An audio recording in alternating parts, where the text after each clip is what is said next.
Hey, I forgot how to talk. Hi, everyone. I'm Jim Classic. That's who I am. And you, I don't know who you are, but you're watching Game It, whoever you are. Guided by voices. Howdy, Jim. How's it going today, Guided? I forgot words and things. I'm not Jim Classic. You sure? It could have been for a second there.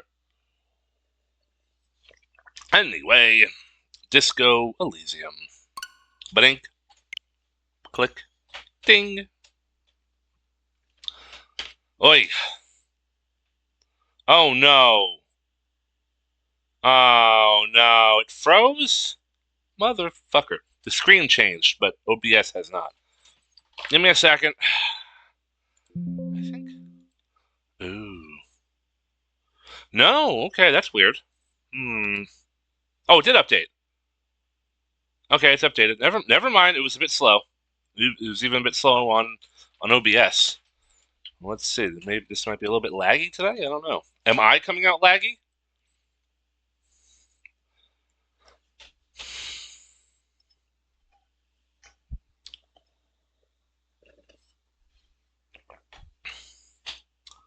I know the load time for this game kind of takes longer than it probably should.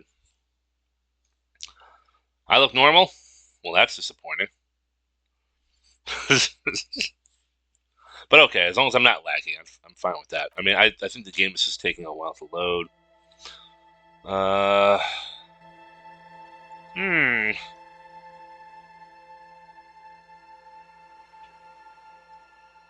Yeah, normally the game loads in real time. This is not. This is like, it's been 10 seconds and the screen's already changed. How's the audio? Can you hear the audio? Or is it just the video? Like, can you hear the audio for the game? Because right now there's music playing.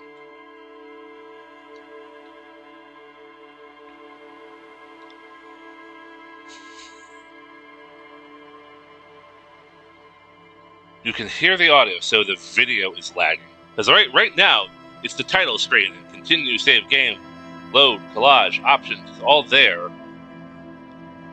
I can move everything, so that's, I guess it's on the game's end. Alright, so there's something screwy going on with... Yeah, okay. Now it's just updated. Ooh, this is weird. This is weird. How would I try that? I'm actually moving windows around because I still haven't. So whatever snafu happened about 2 weeks ago with Streamlabs, I still haven't set that up yet. So I'm still actually having Firefox open. I'm looking at the chat from Firefox, and I have the Elgato 4K device. I think I know what happened. I think now it's moving in real time. All right, I think I solved the problem. I think it was a very stupid, simple problem. Thank God. I'm very grateful for stupid, simple problems than having to deal with that janky capture card again. Which I still have. Oh, there it is. Here's the old devil right there that caused me like 2 years worth of problems. I still have it. I have it just in case my Elgato craps out on me one day. It's not going to be perfect. It's not going to be good. But it's still a backup. That was your capture card? This was the capture card. Yep. This was it. This was the big troublemaker. It doesn't even have a brand name. It just says HDMI video capture. That's it. HDMI video capture. No brand. Made in China. No, wait. Conform ROHS. Maybe that's the brand name. It's so tiny. Conform, but with an E at the end. So if you ever want a janky capture card, look for Conform ROHS. Jankiest capture card around. Donate to the Smithsonian. Alright, so what am I doing? I'm walking around the beach. You seem to be following me. I don't know why this is an option. I think Kim and I have a rapport at this point, but I'll click on it. Excuse me? What if I want to work this case alone? Beat it, you're cramping my style. Nothing, just an observation. What if I want to work this case alone? Detective, if I may be frank, you seem to be in a deranged state. You have trouble remembering things. You've misplaced your badge. I cannot let you act in the name of the RCM without supervision until you've regained control of your faculties.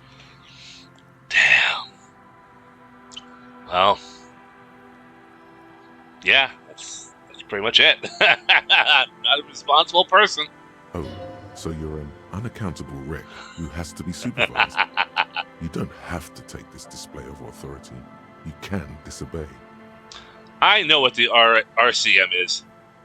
You don't need to supervise me, Kim. But what if I need some me time? You don't have to supervise me, Kim. Except that I do, Detective. I know what the RCM is. That's good. What if I need some me time? Some you time? This is a police investigation, not a journey of self-discovery. You'll still have your evenings to yourself. Okay. I'll leave the self-care for the non-work hours. Please do. We wouldn't want your regiment to spill over into the investigation. All right. All right. You know what? Let's be frank back with him. He already knows anyway. So, I've been kind of ignoring this one for a while. I think you should know that I can't remember anything. This is gonna be good. No response. He just arches his brow. I really don't remember anything. There was drinking involved. Have you tried concentrating on something other than your personal affairs? There is a sudden, harsh edge to his voice, like he's tired of hearing about your personal affairs. Yeah, I can't really blame Kim all that much. What's wrong with personal affairs? So, what should I concentrate on? He was going to tell me to concentrate on the case. I'm afraid this is a medical situation. What's wrong with personal affairs? Why not? I'm a fucking trademark of a human being. What's wrong with personal affairs? Not a fan. It's just the nature of lieutenancy. Fine, let it be. Focus on other people's troubles, not your own. That is a relief. Your heart beats twice like a fist. The serotonin deficiency makes your teeth clench. Thank you, oh wise man. The lieutenant blinks, his mouth slightly open, and his body motionless. A microsecond passes. Excuse me, I was lecturing you. I shouldn't have. You should consult a medical professional if you feel that you need help. You can use the radio in my Kineema to call your station's Lazareth. This habit of dispensing wisdom has been brought to his attention before. Oh, yeah. He will not think less of you for lashing out. He is trying to curb it. Okay, forget it. A moment passes. The lieutenant glances at the sports watch on his wrist.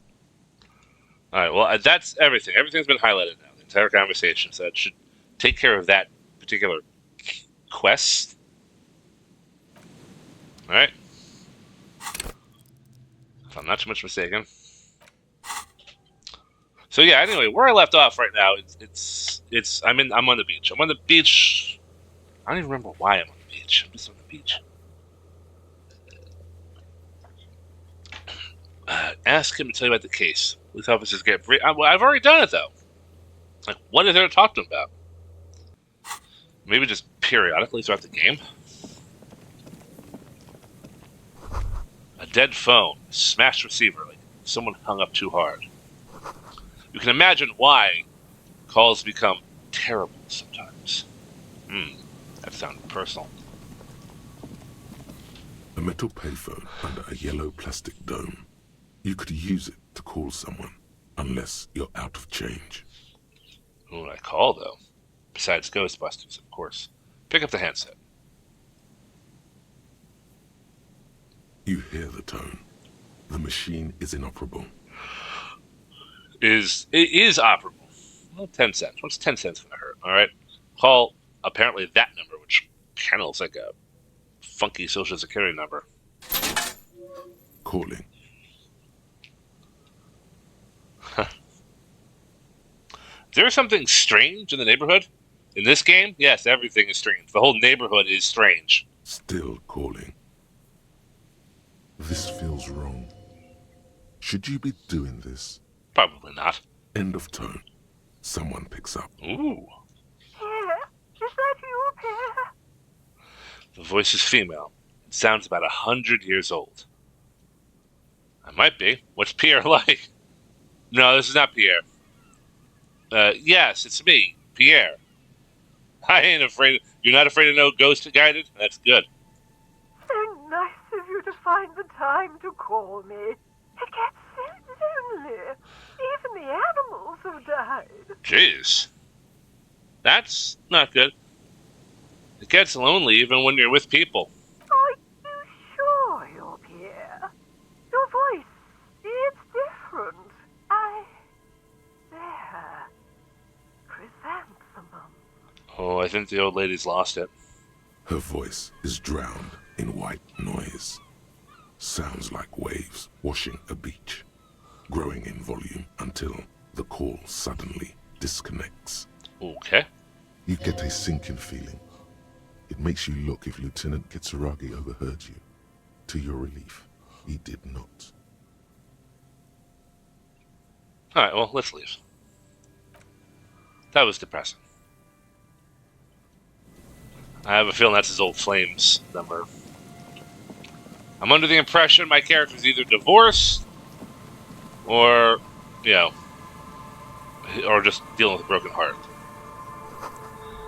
A buzz, hum, electricity flows through the wires with audible power. Okay. That was like a boardwalk. Okay.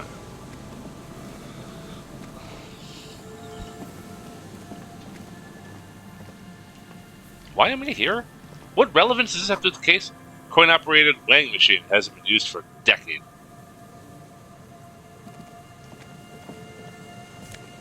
Oh. Funny glasses, huh? Okay. Vagrants have recently painted the tarp red. Water drips from it. Why would vagrants paint the tarp? Okay, whatever. Okay. Huron 33. A makeshift roof. Vagrants have tried to make the boardwalk habitable. Well, hey, at least someone's trying to. Oh, money. And I got my 10 cents back. Plus change.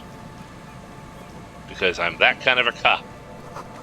Big wine canister. It's open and empty. Shame. Oh, there's two thoughts? The smell. It's awful and familiar. Hold on. That is awful. Cover your nose. It doesn't help. Yeah, You can still smell it. taste and smell is connected. You breathe it, you still smell it technically. Keep it in now. Don't overreact. Breathe. What is it? Don't you recognize it? That hideous pungency. That faintly cloying sweetness. Only death smells like that. Yeah. Something cold wakes in the pit of your stomach. Fear. Heads up, Lieutenant. Something's not right here. The lieutenant has already brought a handkerchief to his nose. Smart man. That's why I like him. Careful there. These floorboards look rotten and weak. There's some tear, an empty cigarette package, and a crumpled kebab wrapper in the trash bin. I'll deal with that in a minute. I'll talk to him first. Or is he the dead guy? A man lies on the boardwalk. Oh, working class corpse. His limbs bent and neck turned at an unnatural angle. Right next to him is an empty bottle of spirits. In his cramped hand, a chewing gum wrapper. Half of his body has slipped between the cracked boardwalk. Oh, I see. Starting with the right leg. The fall has left him broken, contorted like a sad puppet. Oh, there's nothing worse than a sad puppet. Hold on. The lieutenant squats next to the corpse and examines his face. Two bulging eyes stare back at him, void of any signs of life. Lividity is faintly pronounced. Whoever this is has been dead for 2 days. No longer. We need to investigate. We have a murder and a mysterious... We already know who solved the murder, kind of. We just don't have the authority to do anything about it. But at least we have another case on our hands. Another dead body. This is your job. Steel yourself. Calm now. Carefully. Just another day. Just another dead body. Breathe. Alright, well. Alright, so one thing I learned in, first aid and stuff, always check the surroundings first for safety purpose. With the surroundings. There's some dried blood on the metal bench, right where the corpse's head rests. The floorboards are rotten and slippery wet around the hole. An empty bottle lies nearby. A chewing gum wrapper is clutched in his fist. Okay, well, examine them. We'll step on the floorboards? That sounds dangerous, but whatever. They screech under your feet ominously. It's hard to say whether the dead man's weight was the cause of the boardwalk to break. It definitely looks fragile. Alright, well, examine the man's head. A dried chunk of blood covers the hair at the back of his head. An open wound.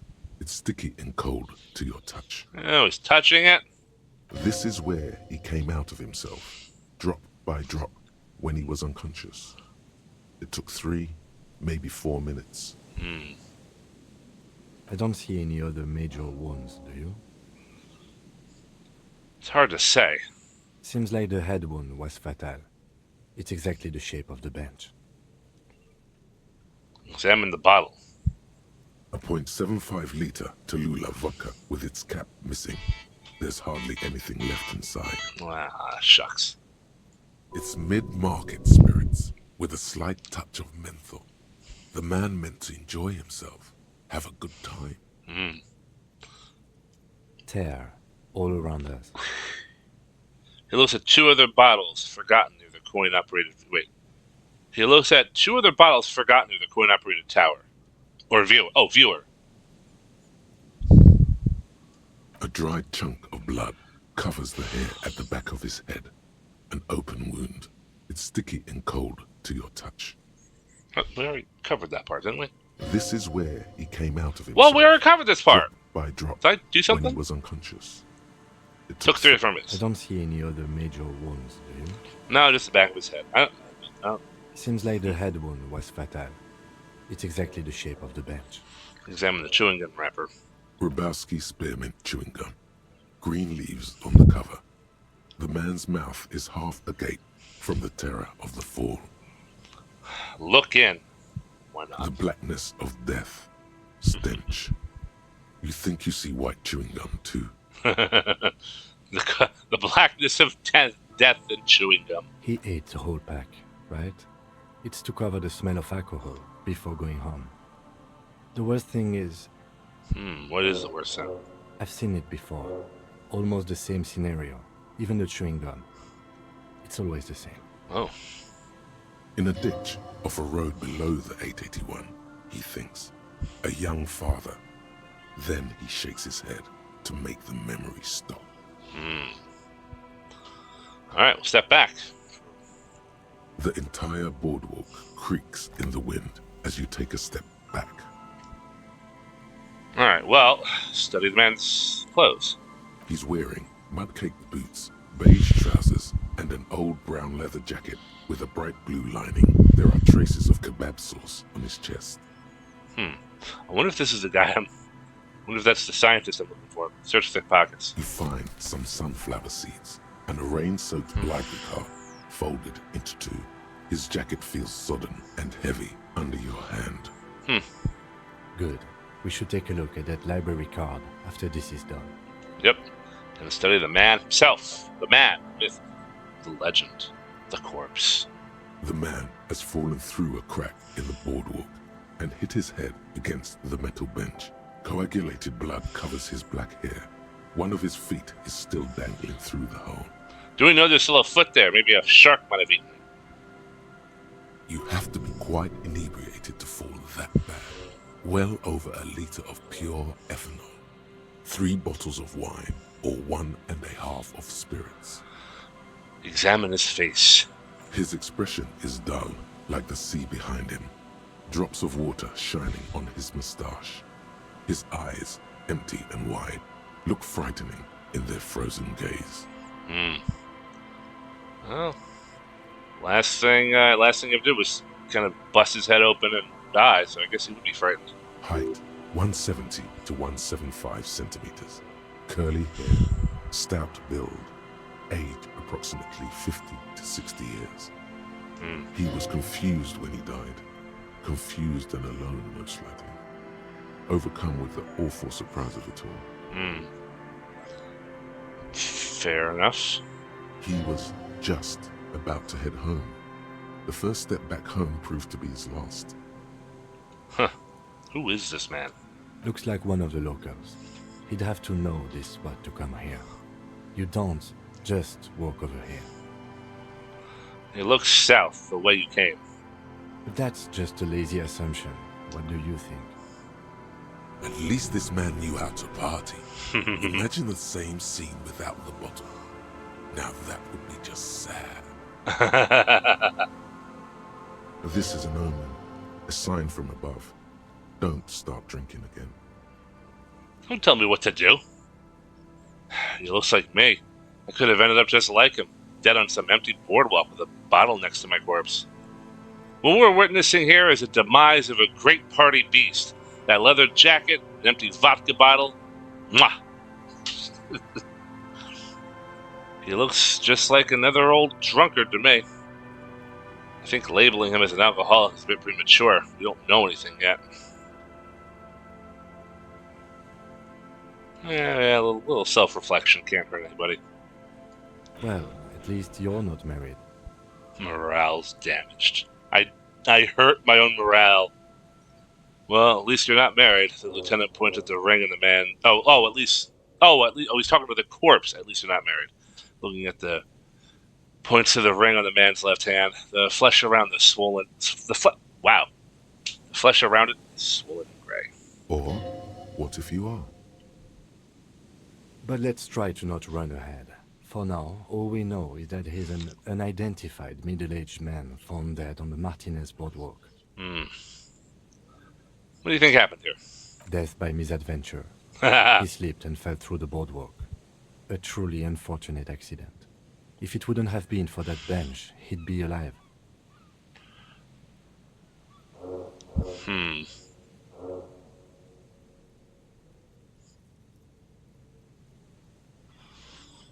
Could it be related? I'm going to ask you a stupid question. Could it be related to lynching? No, I don't see anything that points in that direction. For now, let's treat this case as a simple, albeit sad, accident, unrelated to the murder case. Yes, but what if there's a killer on the loose? 2 suspicious deaths in such a short time frame. We should consider the possibility that we're dealing with a sequence killer here. Let's play this straight for right now. You're right. Connecting it with the lynching is a stretch. Without any further evidence, yes. And you think he was drunk? Oh, yes. What about the alcohol poisoning and liver failure? Some symptoms of acute alcohol poisoning could have definitely played a role here. Severe confusion, respiratory depression, unpredictable behavior. But I think that death arrived through head trauma, not liver failure. Well, right, let's conclude it. Let's just move on. I'm just asking dumb questions at this point. It does seem to be a pretty straightforward misadventure, although there's still a question of identifying the body. Well, what should we do with him? From where I stand, I can see 2 options. We either take the case and follow the leads to identify the body on our own, or we report back to the station and leave this for our colleagues to handle. Hold on, what about a field autopsy? A field autopsy isn't necessary if the cause of death doesn't appear to be criminal, and this looks like a simple accident to me. I'd say we should just write down head trauma in the autopsy report and leave it at that. It would save us at least 2 hours of unnecessary work. You're right. I don't see anything criminal here. Let's leave it at that. Good call. The guys at processing can take care of the rest. We found him. We should finish this. Take the case.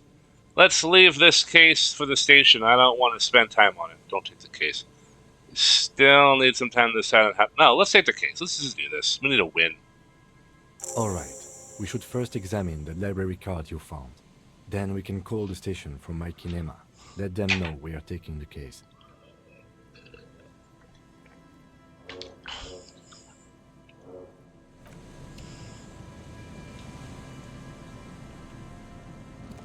Alright. Coin-operated viewer is been out of order for years. Oh, I still have this in my hand? Grab that.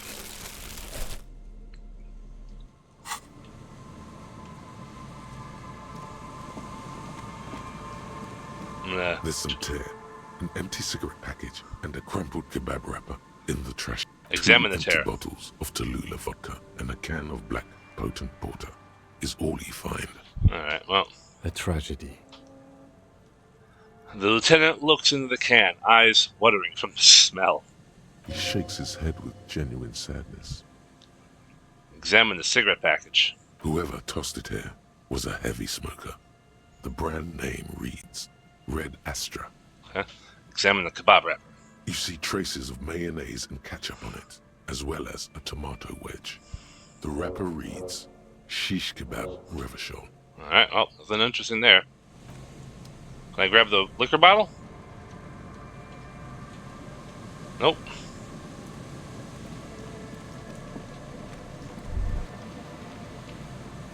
Moonshine, probably. Smells like tasty fermentation. Still watching, but I'm moving my phone, so I might end up crashing. That's fine, guided. That's fine. Let's take a look at that library card, though. Items.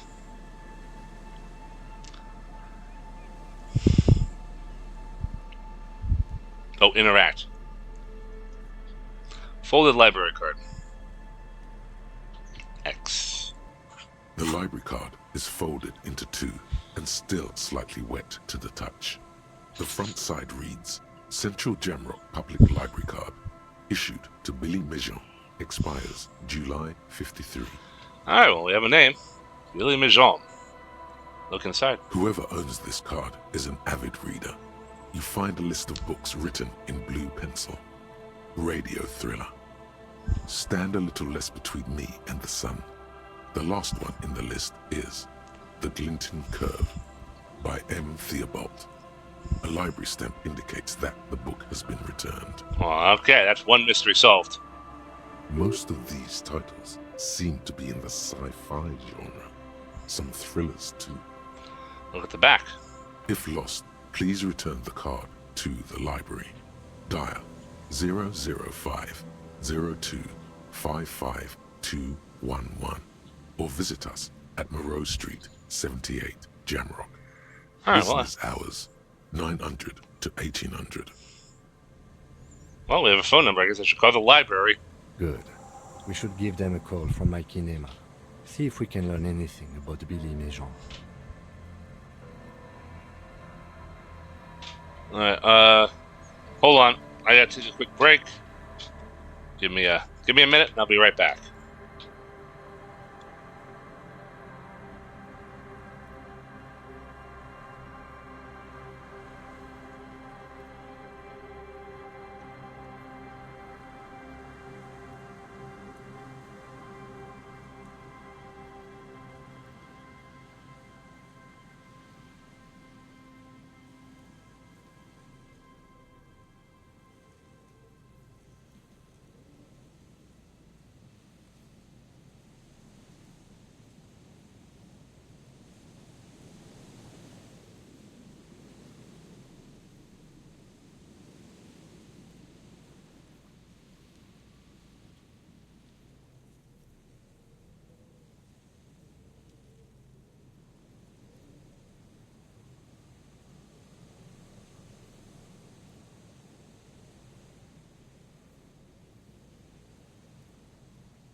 Let's see. There's a camera. Hold on. Oh my god. Hold on. There we go. Full screen. We're back from break. I have dog. There's dog. Haven't had Atari on stream in a while. But yeah, there's dog. He's doing dog stuff. He just peed. He peed where he wasn't supposed to be peeing. So now he's going to be hanging out with us. Now Atari's going to be hanging out with us, right? You peed where you weren't supposed to pee. So he's gotten bigger. He's a long dog. He's a long dog. He wasn't this long, a month ago, right? You've gotten longer. All right, let me put him back. Let me put him in the thing. He might be yipping and carrying on for a minute or two, but he's got to go into the thing. Go into the thing. Okay. All right, buddy. Just hang out with me.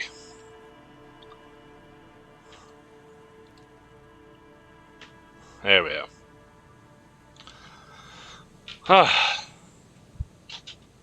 Alright. Now. So at least we have a we have a name and we have a phone, at least a phone number. You know, calling the public library is not the best idea, but you know, it's apparently the best we got right now.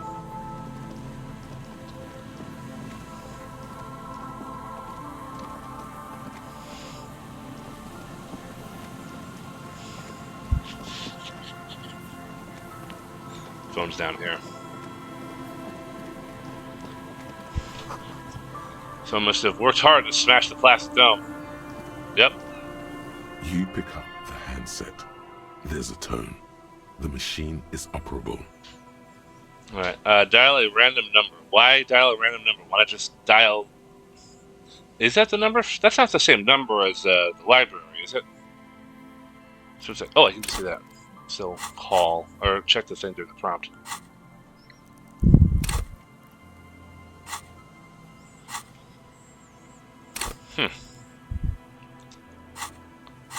Oh, I can't access my bag, though. Fine, we'll just try it. It's only 10 cents. Calling. Gotta hit the button again. Still calling.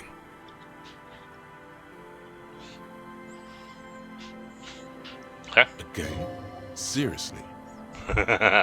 Someone with a masculine voice picks up. Okay. Hello, Gerard speaking. Hello, Gerard. Technically speaking, your electricity. Is electricity there? I need to speak with electricity, please. Gerard, what a douche name. Change it.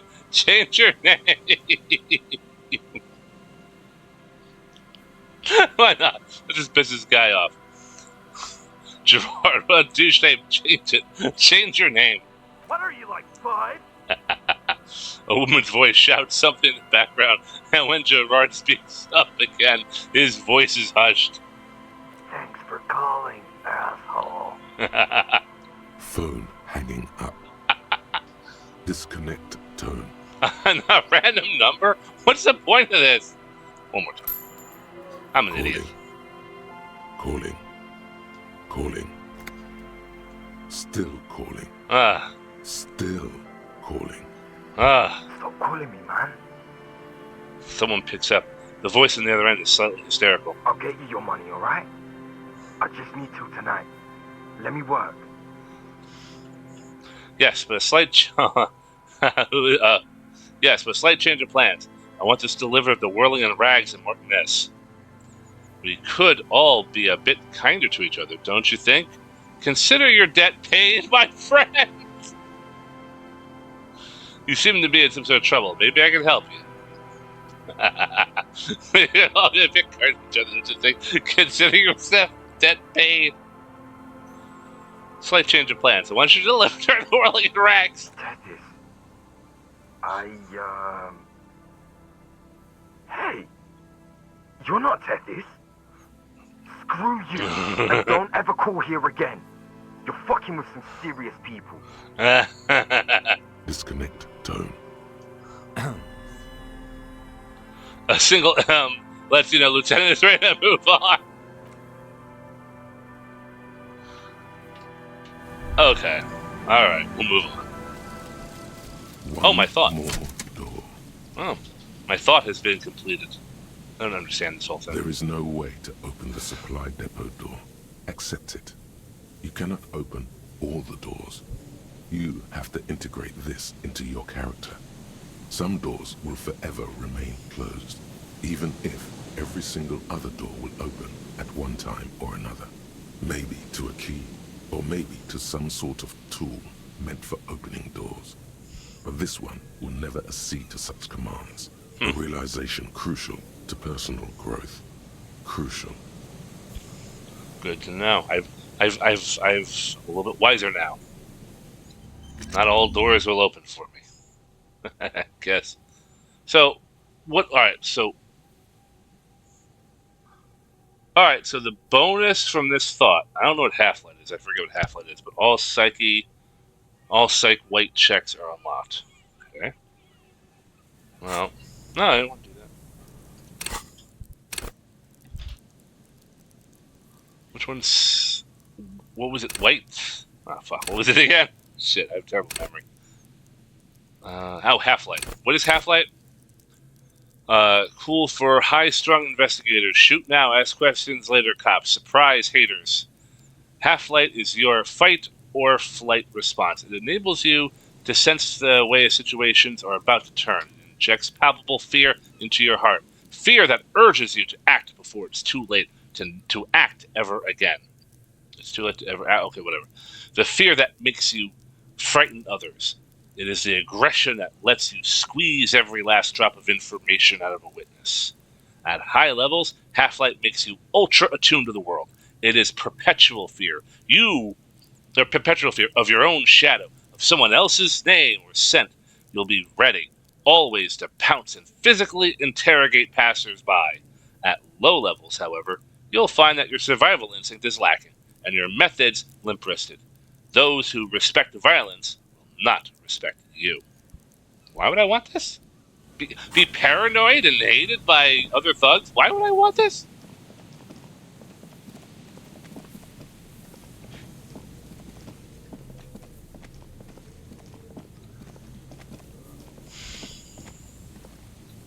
What's this? Bars cover these long, dusty windows. Okay.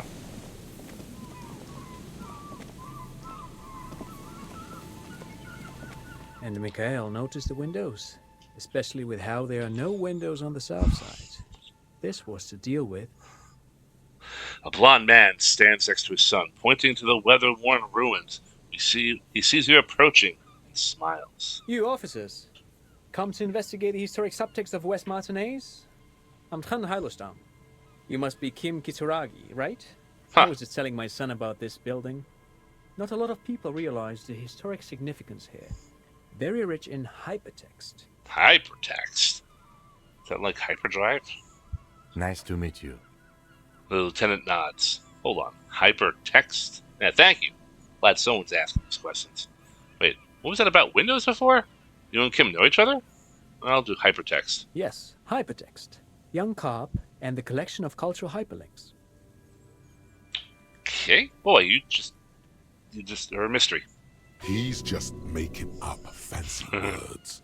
This doesn't mean anything. Yeah, I think you're right. What was that thing about the windows? Oh yes, so Mikhail. They had to deal with monitor glare, especially in the summer. They still had vector monitors back then. That was 49 years ago. So they didn't have windows on the south wall. Huh. And you and Kim know each other. No, I can't say that we've met before, but I've heard of Kim, of course. Mikhail, say hi to the officers. He rests his hand on the boy's shoulder. The child stays hidden behind the hem of his father's coat, clutching to his worm-themed coloring book. Verm. Okay. Mikhail's a little tired today. We spent all night trying to run Orbis on his radio computer. Have you heard of it? It's a programming language used in Grad. Quite tricky, but he wanted to play this Grad-made adventure program. We've been getting really into worms lately. Worms. Oh, I said it right. But I assume you're not here for giant worms when there are so many real things to see. Just as I was telling Mikhail before, this is where the Coalition landed in '08. We could be standing on what is the most interesting landmark in Revachol West. He points to the building again. This man is your half-brother. You feel it. But why? What's so fascinating about an empty building? You look like someone who has no money. Do you have any money? Great, thank you for all the interesting information. What's so fascinating about an empty old building? Fine. Aha! But it's not just any empty old building. He raises his hand to his eyes to shield himself from the freezing snow. All four of you turn to admire the mural before you. What not a lot of people know is this used to be the R&D department of Felt Electrical. And Felt, which now sells ink cartridges mostly, was once a top dog in the turn-of-the-century cybernetics boom. Cybernetics? What is this? cybernetics, like vector monitors. Like, the technology is so weird in this game, yet you don't see any of it either. Hold on. What's R&D? Look over at the building. What's R&D? No, I know what R&D is. I don't think I've ever heard of... Look at the building looming over It you. looks old and weathered, with seagulls picking apart its stone and metal carcass. Bushy undergrowth has taken hold of the collapsed rooftop. Some kind of bird has set up a nest on a broken windowsill. Bing Bong 24. How you doing? Thank you for coming in tonight. How you doing? Let's see. I don't think I've ever heard of this field electrical. Proceed. That's not surprising. Only a vestigial ink cartridge and ferrotape manufacturer remains. He adjusts his suit jacket. How you doing, Jimbo? I'm doing okay, thank you. I'm just I'm trying to solve a crime, or I'm getting a history lesson about some old building right now.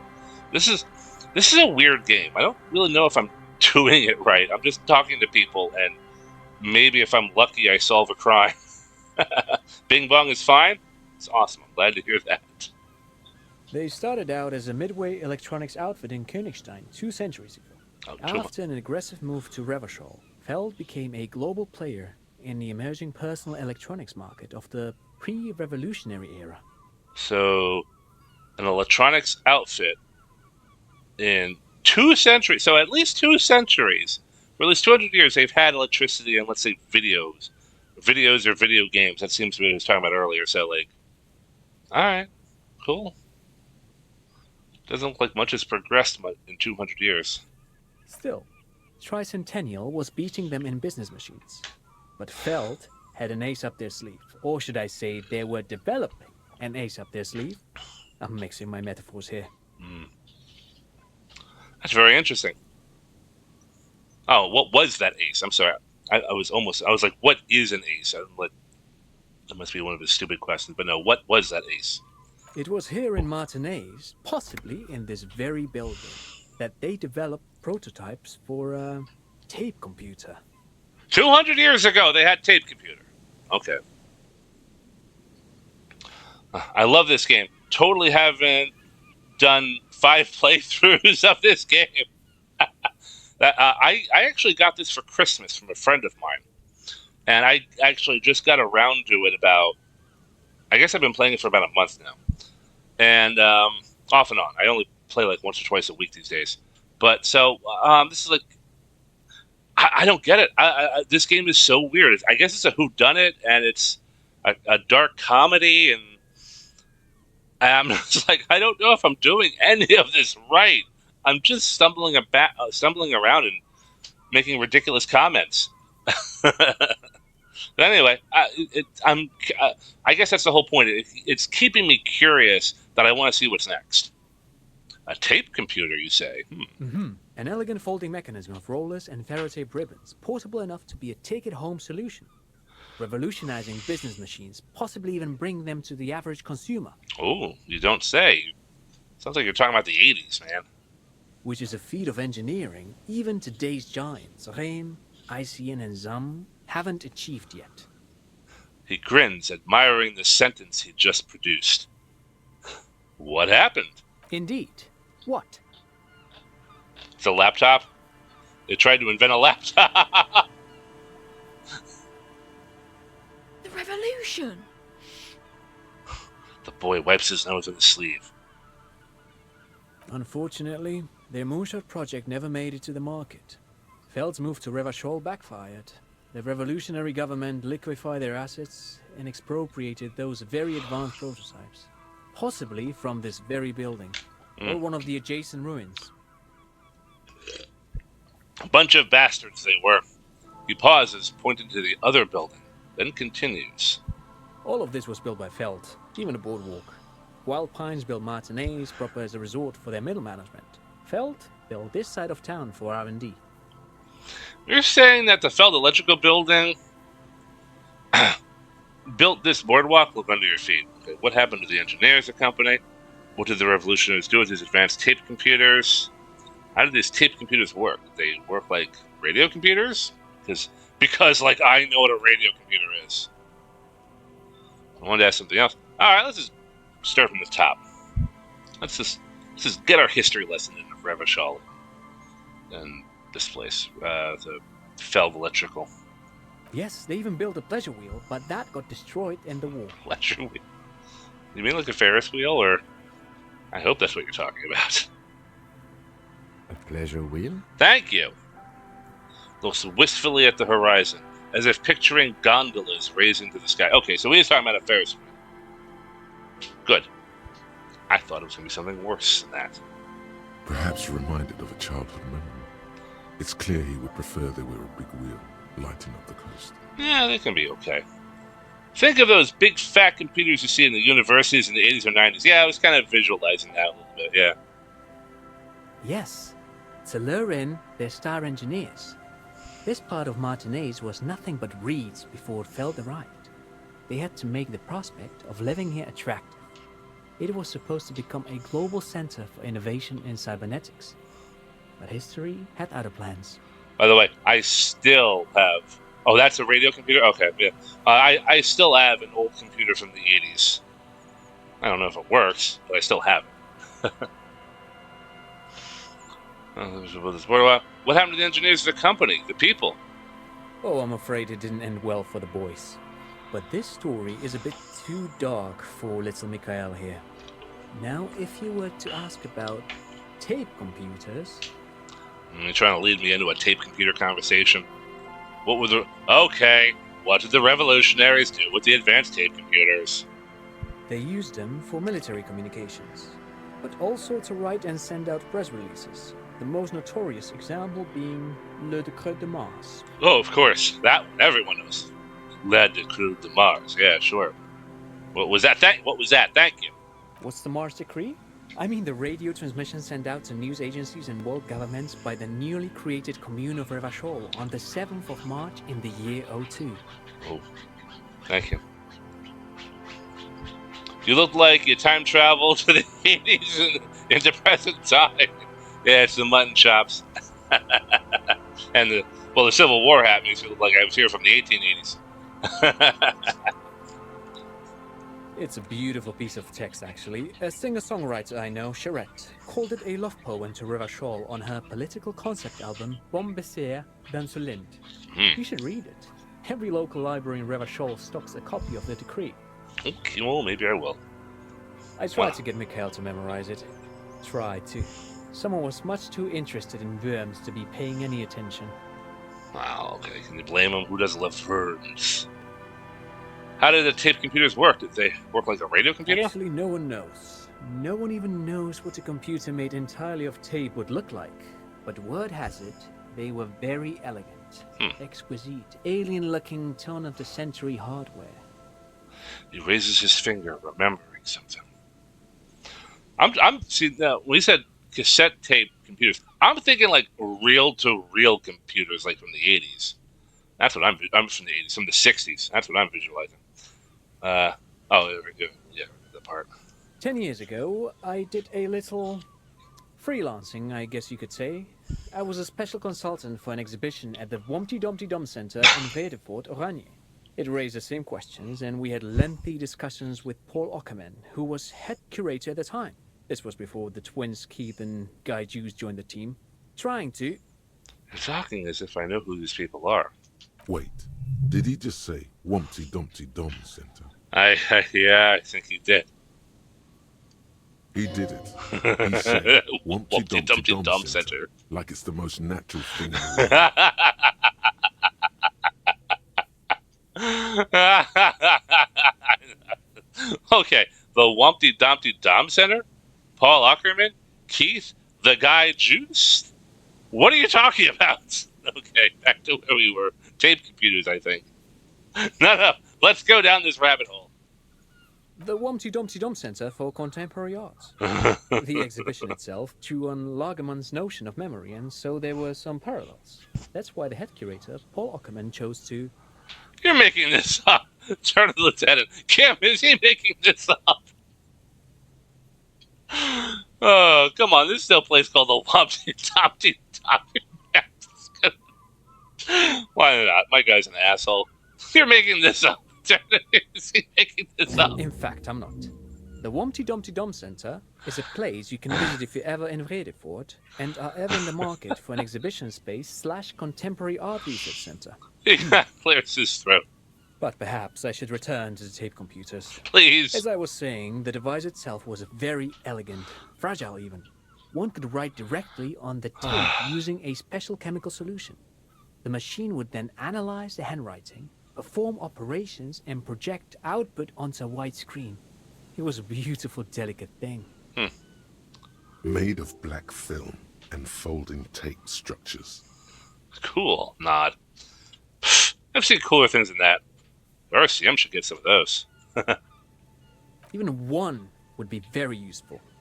Though I understand the socio-economic causes of the revolution, it pains me to imagine the revolutionaries setting fire to the precious device. But so they did. The failed playback experiment vanished into the fires of 07. Damn revolutionaries. Always ruining things for everyone. Wait, the failed playback experiment? Why'd the revolutionaries destroy it? Who knows? They probably didn't care. Maybe They probably it didn't was know. an accident, or maybe they didn't want the technology to end up in the wrong hands. Either way, they're all gone now. All 3 versions of the prototype. Nothing but debris and ashes remain inside that building. Takes a step back. The boardwalk creaks mournfully in the wind. 2 seagulls circle in the sky. You look up and think, really? Or was there a 4th prototype that remains hidden in the mausoleums below Coal City? Why would I think that? You're saying the Fed Ledger building? Oh. I want to ask something else. But of course, what else? He smiles and ruffles his kid's head.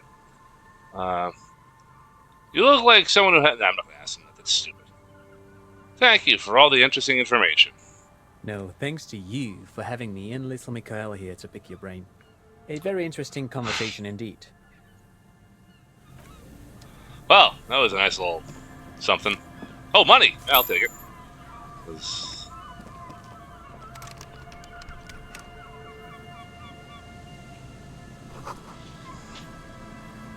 Let's get that pry bar open. See what's inside.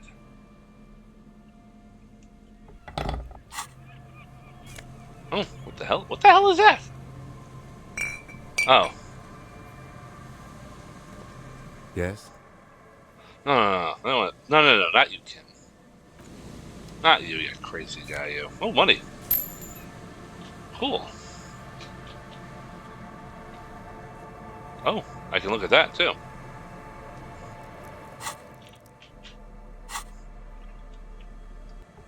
Oh, well, hold on. Didn't I get new glasses? Hold on. Clothes. Alright, let's see. Encyclopedia. Discover your inner bino? Negative perception. Nausea. Induced. Hell glasses.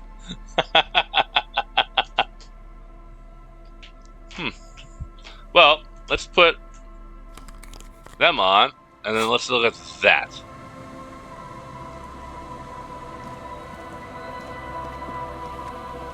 You see a once bright mural towering above you.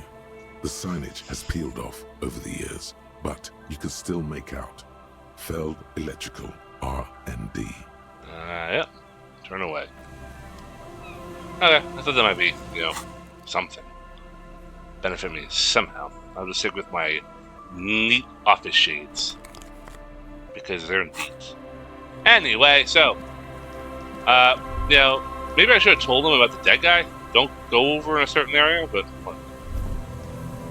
The remaining windows rattle from a strong gust of wind. They're covered in a thick layer of grime. They must have been like this for 40 years. Try to see inside. Dripping water falls from a high place. All you can see is the shadow of a collapsing staircase. Lieutenant, can you make out what's inside? Point at the windows. No. I won't even try. You know... He takes his glasses off. I had a partner once. They called him Eyes, because he had to show me things. It's that bad. Wait, okay. This partner of his eyes. Things didn't end well. It saddens him to say his name. Don't even ask. He wouldn't answer. Maybe some other small talk. Can you still Okay, just nod.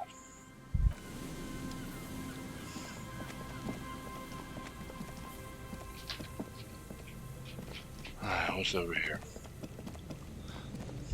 I feel like I'm just spinning my wheels and going nowhere. Oh, wait. Tiny cages. Oh, wait, this must be the guy. The other guy I'm looking for. Kind of. Here we go. Yep, the Nice and cryptozoologist. easy. No way out, little guys. Not out of this jam. Oh, you sound like a guy that's going to eat those things. There's a cylinder on the ground in which the man is arranging some netting. It looks like some kind of trap. He notices you. It's a trap! Who's there? Oh, the police. Hello, officers. Hello to you, too. Is that the police? Yeah, The police here. because we're looking for you, asshole. Oh, really? Don't worry, Gary. I'll handle it. You must be Morell, the cryptozoologist. To what do I owe the pleasure? Lena sent me. She's been really worried about you and is waiting for you to get back. Man to man, shouldn't leave your woman unattended in a cafeteria surrounded by communists.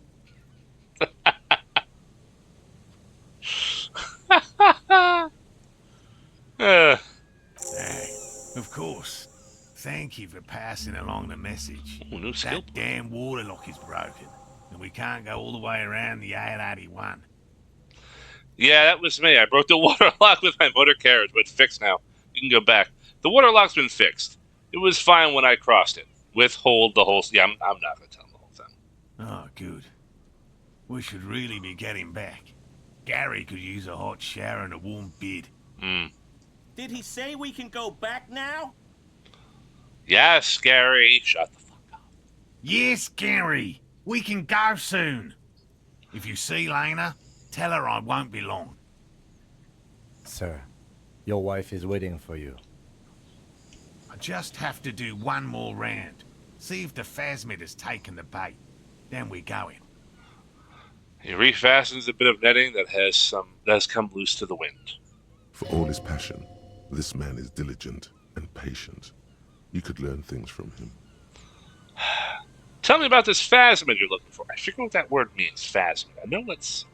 kind of remember that from, like, science class or something. Well, first of all, it's damn difficult to find, which is why we've been knee-deep in the reeds laying traps for it. What makes it so difficult to find? Good question. Being a phasmid of the order Phantasmodea, a ghost insect, it disguises itself as plant matter. In this case, the reeds. Awful lot of reeds around, aren't there? Yeah. And I suspect it may have also developed other specialized techniques to protect itself from predators or scientists in our present case. To protect itself from scientists, that makes sense. What sort of specialized techniques does a phasmid use to hide itself? It's my hypothesis that it has evolved certain electrochemical defenses that allow it to interfere with animal perception, impeding pattern recognition, confusing the visual cortex. Okay, that's quite interesting. But I cannot describe how these defenses work, much less how they evolve, without studying a live specimen. Alright. Yes, it makes perfect sense. You're beginning to suspect there's something paranatural about this phasmid. How big is this phasmid? I'm expecting it to be quite giant. One known species of phasmid, called the Megaphasmodea zoensis, is Sure. about the size of a grown man's forearm. So, That is a big bug. Seems puny, to be honest. What? Shut up. Why are you so interested in this stick bug? Aren't there more sensational animals out there? typical rookie assumption. Insects are much more sophisticated creatures than those unversed in zoology give them credit for. Even simply catching a glimpse of the Insulindian phasmid would be the apex of of any cryptozoologist's career. But to study it and its defenses, find out how it stayed hidden so long. He shakes his head. Would be glory itself. What have you discovered about it so far? Very little, I'm sorry to say. No one's ever captured a specimen, so all our information is based on first and third-hand accounts. So no one's ever found one?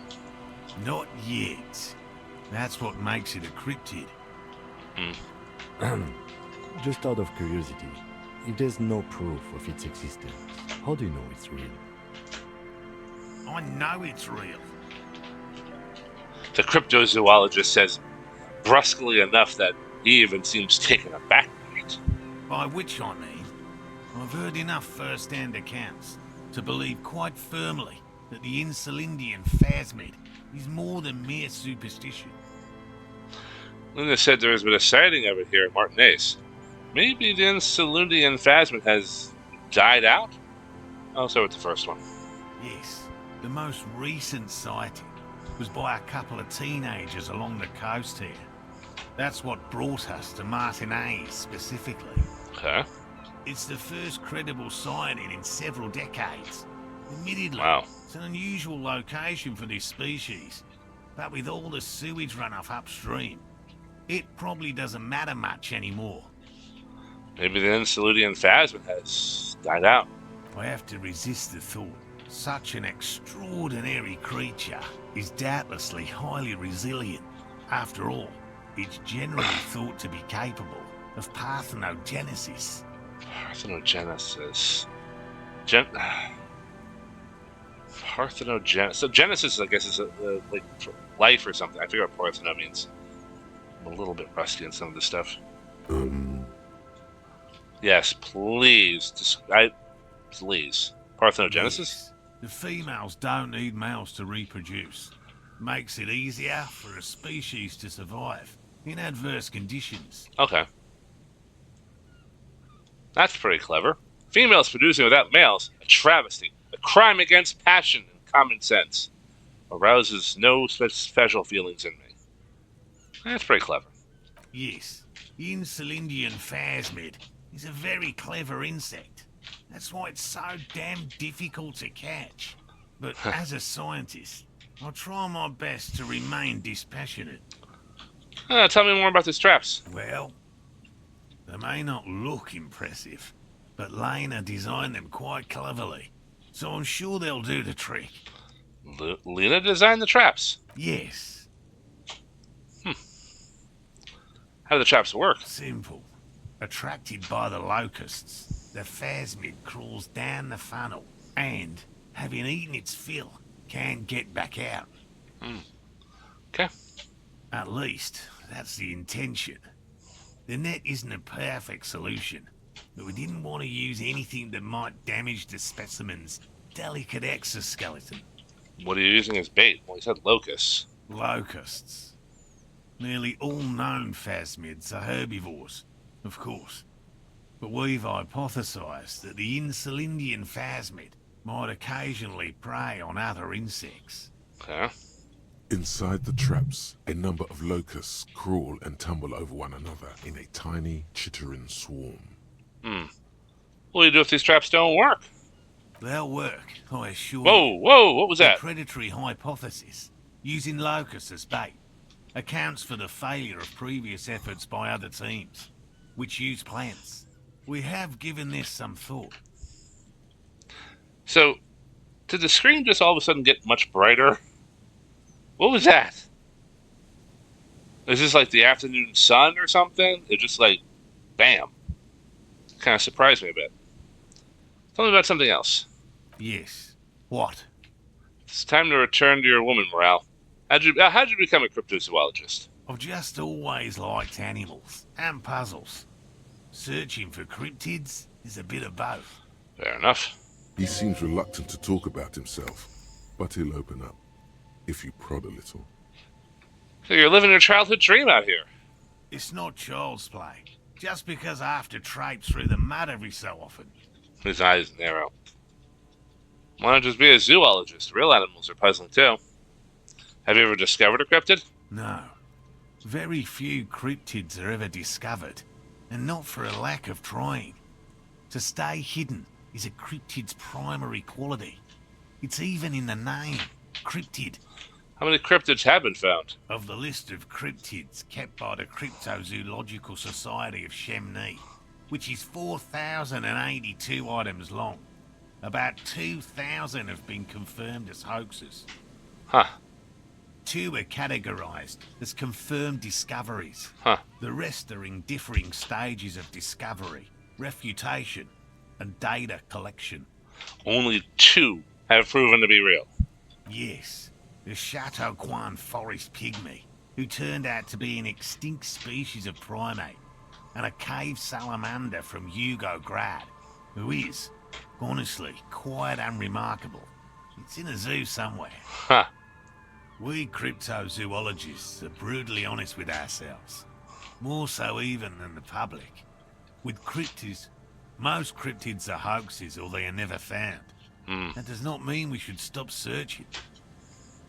2 out of 4,000 is not even 1%. In fact, it is 0.05%. Ever more magnificent, should our search contribute to making that number 0.075%. Well, thanks for explaining that. Now, let's go to something else. Let's wrap this up. Yes? Let's talk about specific cryptids. I better get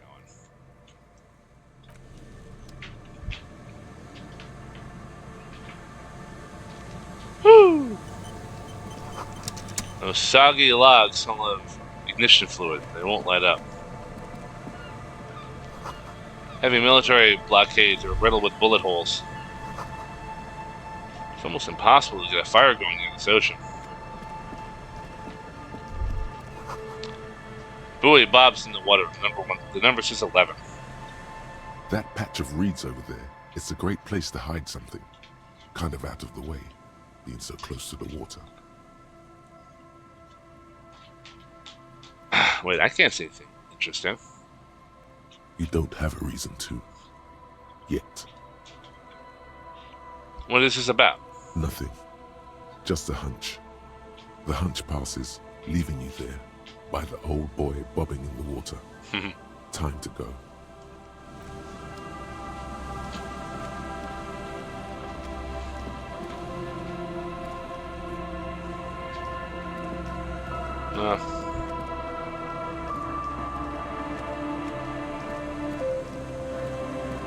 Okay, well.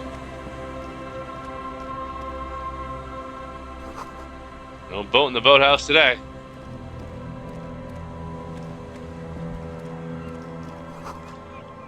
The boathouse is shoddily constructed. A strong breeze might blow it over.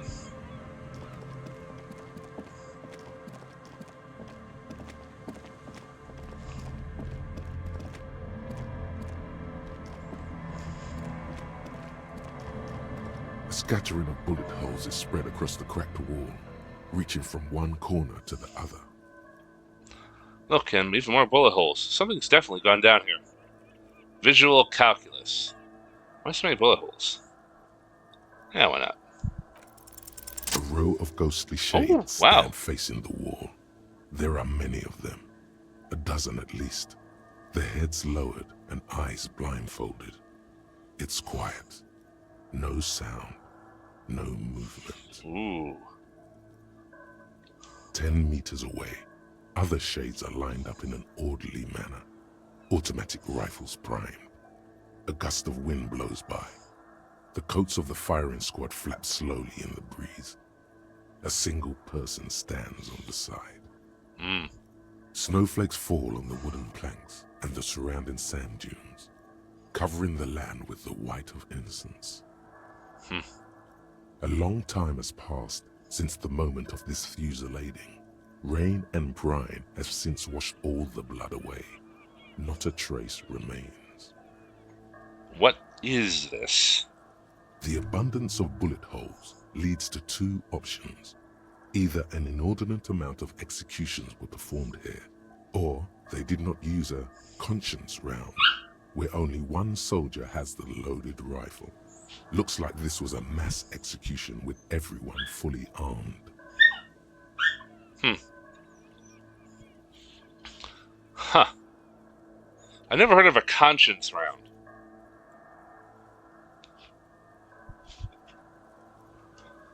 Look at the people against the wall. A host of men, probably in everyday clothes, ragged from the conflict and covered in dust. They were not sitting, a common practice for executions in some nations, as demonstrated by the height level of the bullet holes. Yeah? They stand, facing the wall. It's impossible to discern any details about their personality or background. Ordinary people, familiar, each and every one of them. Who were they? Foreign dissidents, unwashed criminals, and hoi polloi. Such is your belief, officer. Maybe you should change it. They were praying, screaming. Look at the line of soldiers. 7 men in combat uniforms and dark coats, holding automatic rifles aimed at the people. Soldiers from some side, but from which one? Men of duty, dark duty. Who were they? Martyrs of the nation, the ardent knights, the few who had the guts to do this. Look at the person standing on the side. The commandant, the one who gives the order. Machine gun fire crackling through the air. The lights of the muzzle flashes dancing on his face. Tim, who was in this execution? I don't know. I don't know who died here, lined up beside that horrible wall. It could have been any of the parties involved in the revolution. Perhaps the ones executed here were the loyalist conservatives, killed by the communists at the start of the Civil War. Or it could have been the communists, put to death during the last stretch of the conflict by the coalition forces. What if it was the Feld personnel when their assets were being seized by the revolutionaries? Another likely scenario. The lieutenant nods. Or maybe... You mentioned coalition forces. Could it have been them against the wall? Yeah. It's very unlikely the coalition forces were the ones who died here. They were always the last ones against the wall. To be honest, if a coalition member was anyone in this situation, it was a commandant, the superior giving the orders.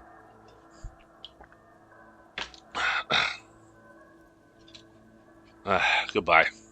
A cold sea wind blows away the figures. That was kind of cool.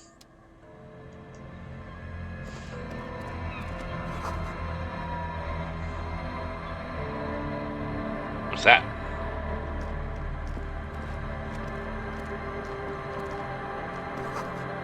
Engine paint is peeling off the roof of the shaded bench. Can I go that way? No, I can't go that way. Oh, I can go that way. No, I can't go that way. Oh, no, I can go that way. The door is not only barred shut, it's inaccessible.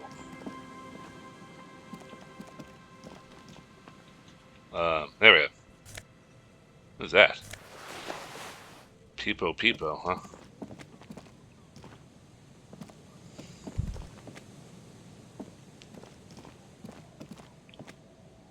Ah, come on.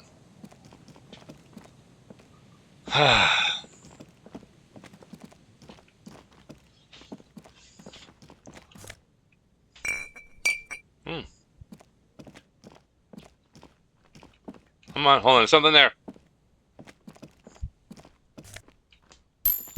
Gladly.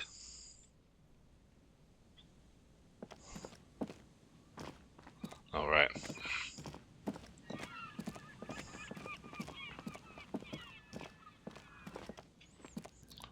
Can I use the, did I gain a level? I did gain a level.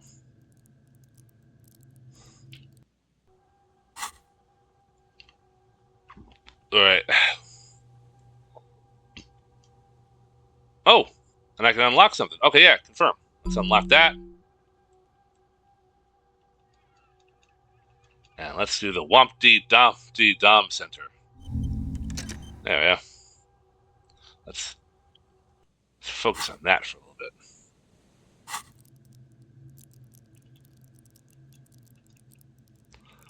Oh, okay. So I leveled up, but I used that skill point towards the thought. That's okay.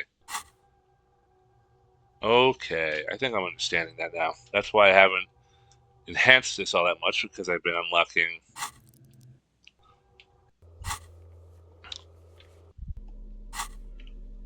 What's it gonna do? Oh, yes.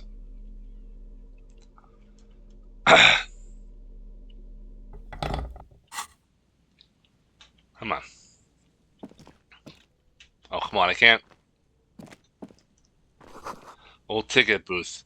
No longer in operation.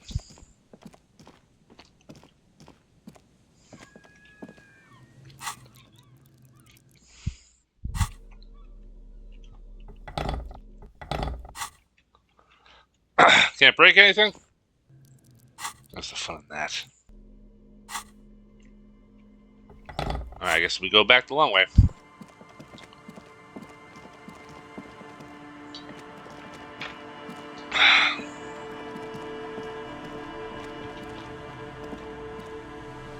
What's over there? Oh, I didn't see that box.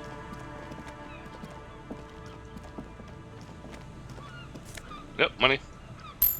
Always have to take more money.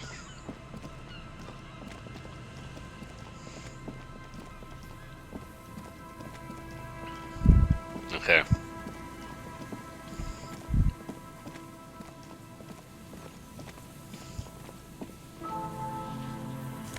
Yep.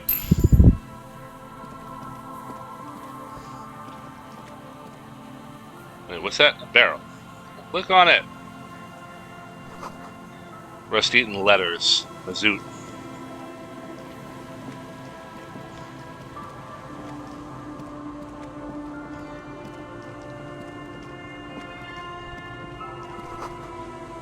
A flower trough. Nothing really grows. Maybe in spring. Okay, so I'm back here. At least I know where here is. You stop mid-step and put your hand on the garish necktie. Why? That bottle, Bratan! Just look at that bottle! Where? Bottle? What? In this drunk's hand, on the pipe there, glowing blue, a mysterious, otherworldly blue, filled to the brim with holy mystery. It's hard to know what exactly your vivid interior is speaking of here, but I'm guessing it's got a lot of alcohol in it. I really don't care about any bottle. I don't want to look at it. Okay, cool. What do I do next? Oh, I think this is about so much more than cool. Please go talk to him. See what it's about. I'm drawn to it. Well,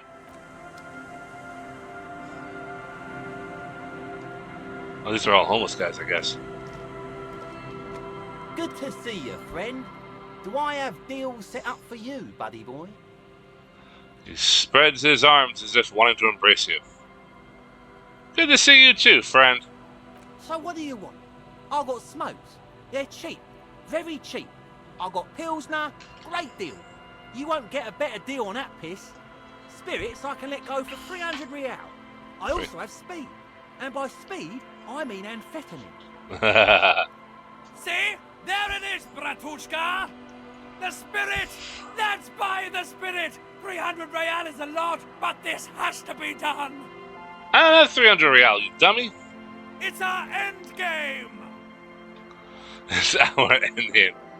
This is another stupid drunk idea I'm having. I'm attributing to my necktie. This is the mystery and the truth, and I need to buy that sphere. What if I don't want to listen to my necktie anymore? Ooh. This is another stupid drunk idea I'm having that I'm attributing to my necktie. Bratan, you don't understand! It's not just another drink! This is what our relationship has been building towards all these years! This is the climax, the mystery, the virginal sigh! You have to buy it from him! Get it off him! Kill him if you have to! Our ultimate fate depends on it, and the fate of many worlds. The fate of many worlds. I guess I better get that drink. The lieutenant looks at you, looking at the bottle of spirits, then at Rosemary, suspiciously. Oh, I didn't mean to do that. Fuck. Keep hitting that by mistake. That should not be a fast healing button. Amphetamine? What the business venture you set up here? Why the bottle of spirits cost 300 real? I can't get to that yet. Packet of smokes. Here's some money from the pills there. 15 for the speed. What's the business venture you set up here? Oh, the system's been good to old Rosemary here, and I'm milking her like a bitch goat in the backyard. What do you mean? You see, friend, man makes his own luck, and I made mine real good. Got my hands on 3 bottles of liquor exquise, sold 2 to the fellows around here, and immediately invested the profit. Bought cigarettes, bought beer, even bought a bit of speed. And look at me now. I got everyone on my hook. He spreads his arms and smiles a crooked, toothless smile. Looks like you're on your own hook, too. Impressive entrepreneurship, points to his vice stand. I approve. Mm-hmm. Hook 'em and cook 'em, huh? You want to buy something? Let's keep it moving. Pack of smokes. Intelligence up, because smoking cigarettes is cool and it makes you look smart. It makes you smarter. Decreases my health, though. My kind of guy. Here you go, friend. Alright, I'm off. In the civilized world, it's a custom to tip the shopkeep, friend. But come back anyway. He waves you off.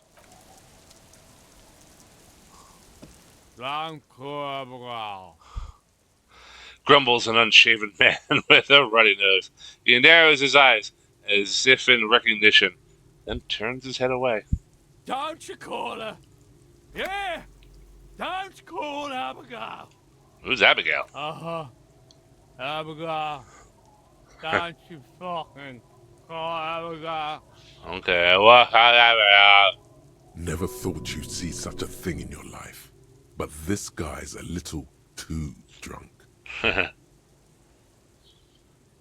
Why shouldn't I call Abigail? He snorts and beckons you to lean in closer. I'm not leaning in closer. Don't lean in. He waves his hand as if shooing you away, all the while murmuring something indecipherable. Tell me about your friends, pointed the others. Don't you fucking call her! Hear me? Abigail? Walk away. Don't call Abigail. He whimpers softly, his voice trailing off into nothingness. Hey, tequila! A 30-something man, clad in a 2-piece lycra tracksuit, puts down his pilsner and extends his hand in greeting. Good to see you. How's business? How's the whole reality situation treating you? Shake his hand. So what's happening? He picks up his beer. Wait, tequila? Nice to meet you. But I gotta go. Wait, tequila? Yeah, tequila sunset.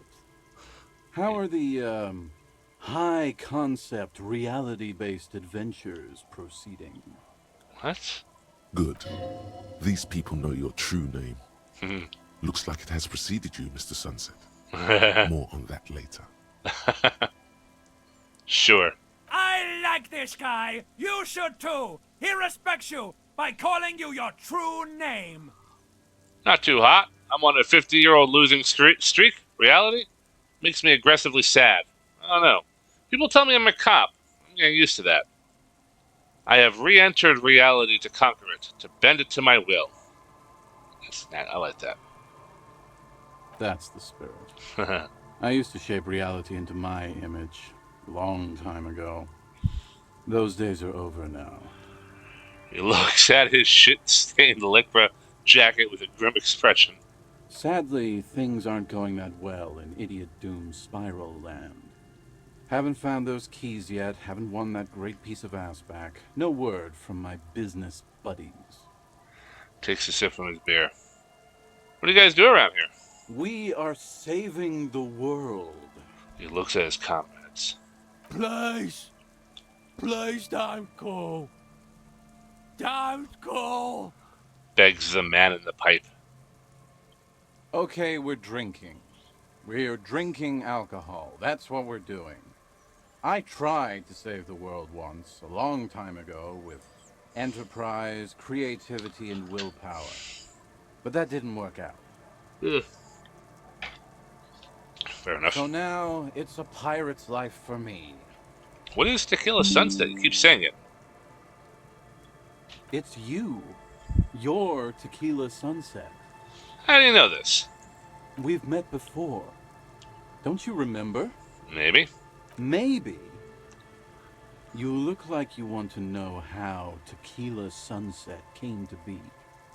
You look like you want to hear the tale. Yes. Regale me. Tequila Sunset. Something ominous there. For some reason, the name Tequila fills me with foreboding. Maybe I shouldn't learn what it means. Go ahead. Mm-hmm.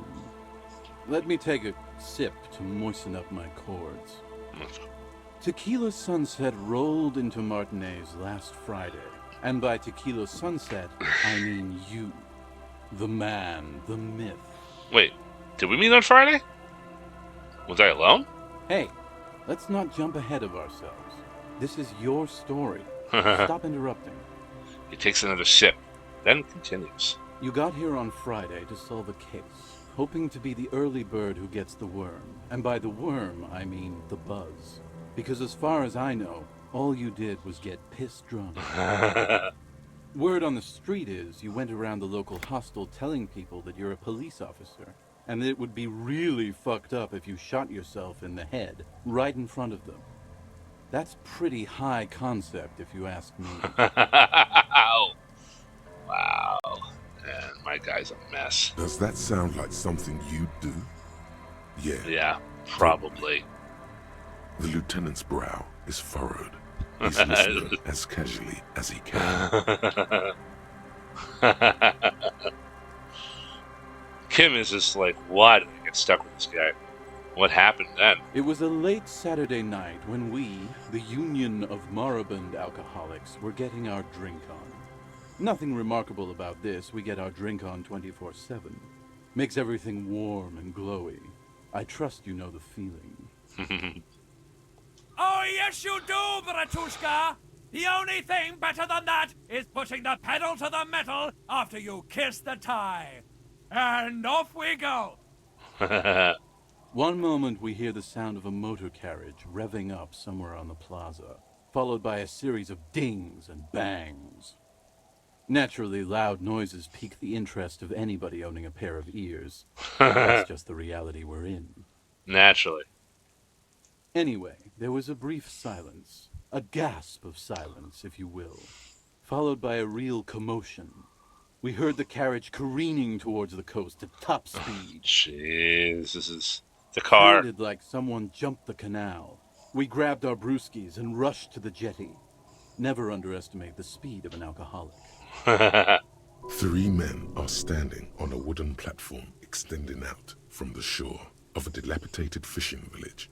Their cheeks red, spirits high, beers in hand, eyes glazed over. What we saw was a sight to behold. A beat-up police carriage containing you. Right there on the beach.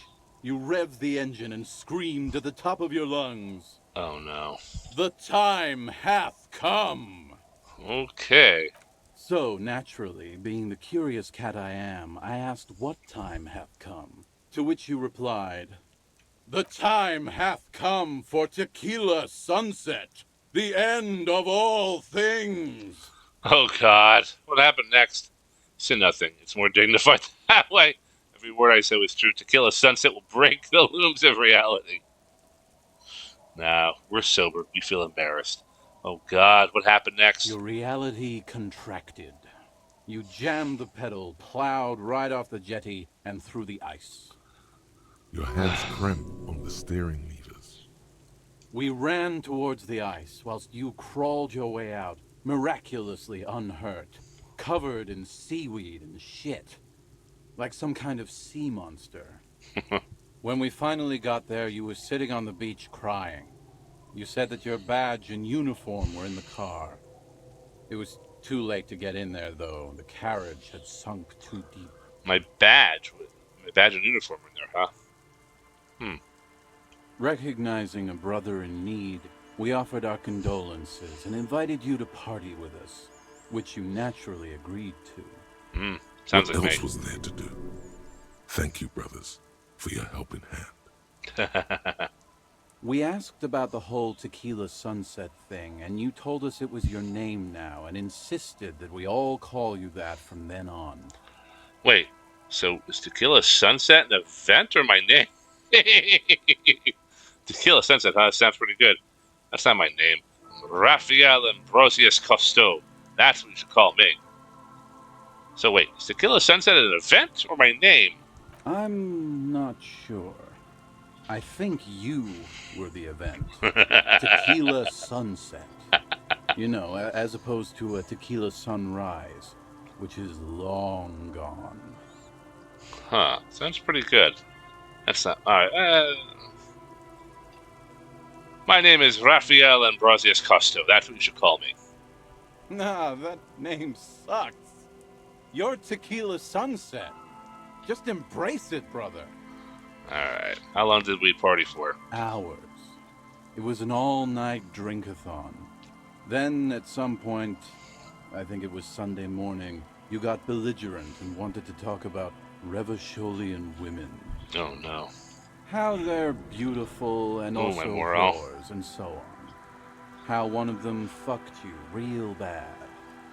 After a short while, you crossed the event horizon, looked sullen, got up, and left without saying anything. Yep. Wow, that's quite a story. Yeah, I bet Tequila's a fucking legend around the precinct. You must be proud to work with him. Oh no. I don't think I want to know what Kim's response to that's going to be. If you only knew. Did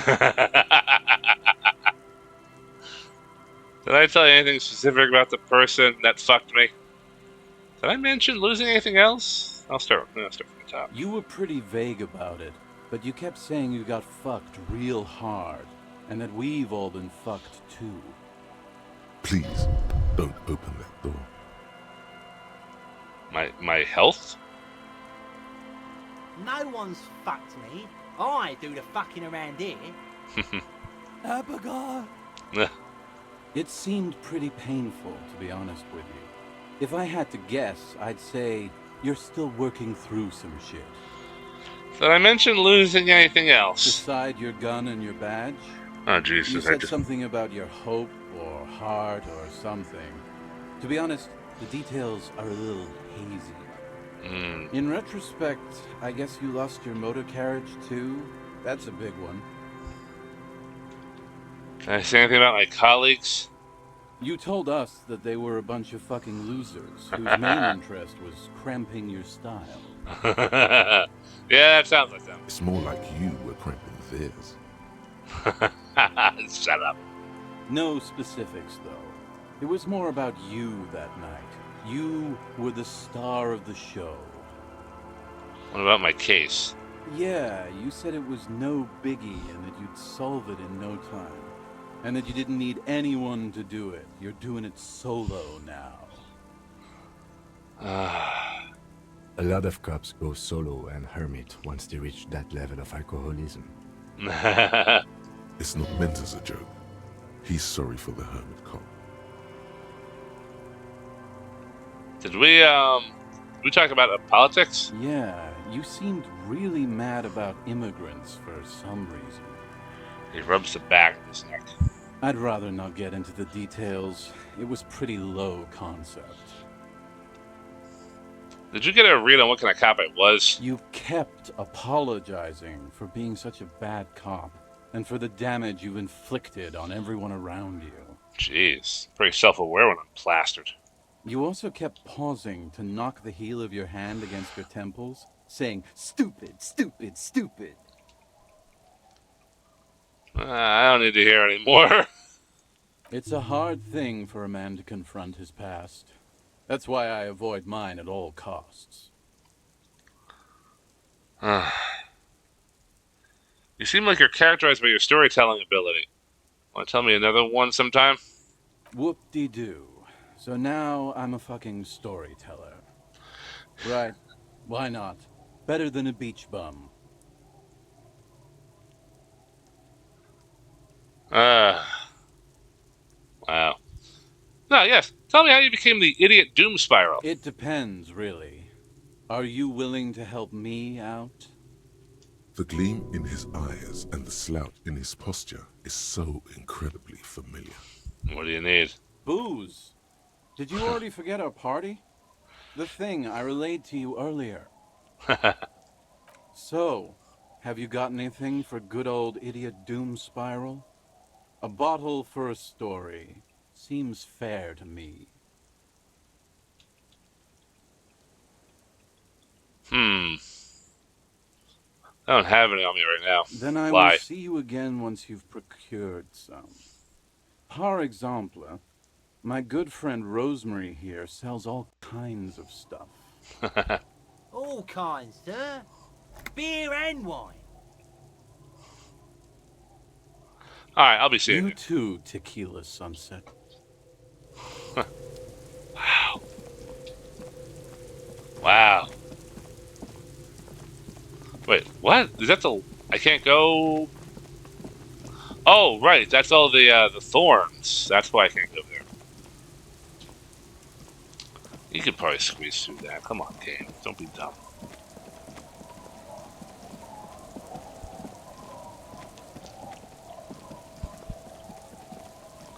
Is this a bench? The worn and beaten wooden planks of the bench do not look overly comforting. We can sit on benches after we've solved the murder. Let's go. You can revisit the bench if you ever need to pass the time when Lieutenant Kitsuragi. Okay, yes, okay, so that's just alright. Oi. Alright, now I gotta find my way back to town.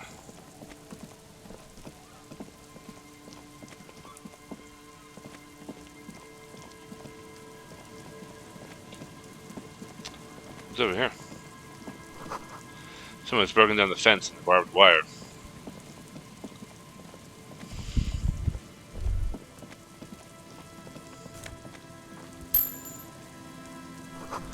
The wind is corralled by the 4-story buildings around this yard.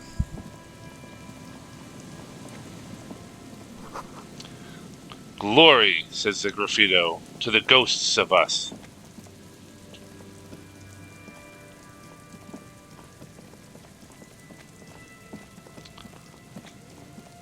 Ah.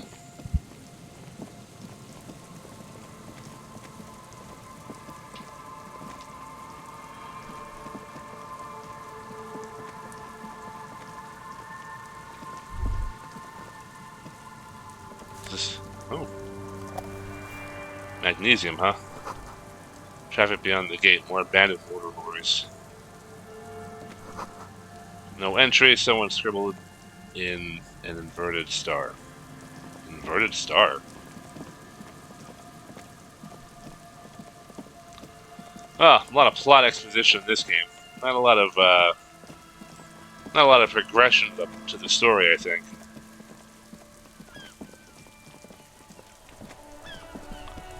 I guess I better go to the lorry.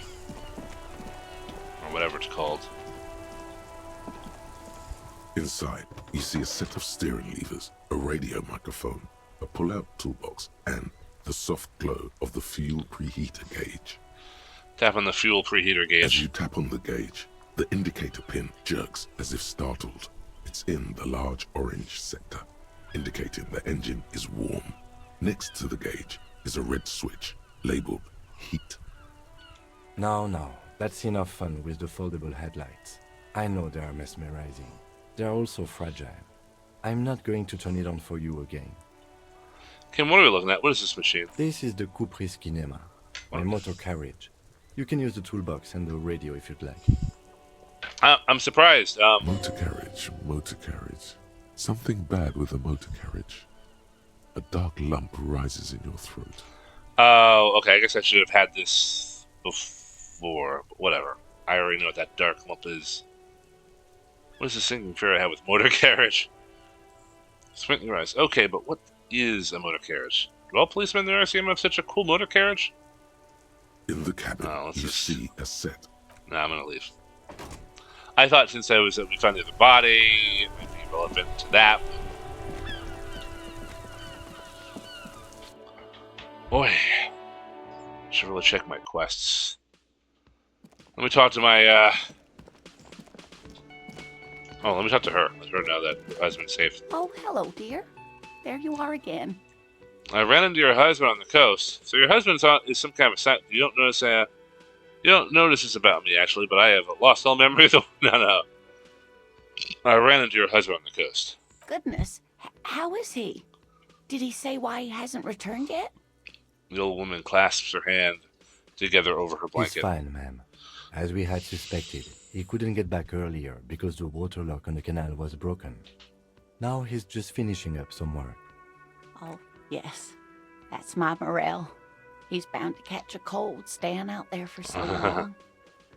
But I am so relieved to hear that he's okay. Thank you for putting an old woman's heart at ease, if even a little. That's fine. You haven't, however.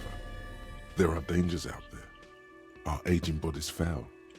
Her heart won't rest until Morell is safely back with her. Well, that's all for now, ma'am. Oh, Wompty-Dompty Center. You're at home, stupid cop. Not with the art crowd. You hate them. Everyone hates them. Even they hate themselves. It's nauseating. An industry built on sprezzatura and sparkling wine. And, let's be honest, tax evasion schemes. The Wompty-Dompty Dom Center is the heart of this unholy symbiosis of aesthetics and tax optimization. And now that you've internalized it, you can have a piece too. Okay.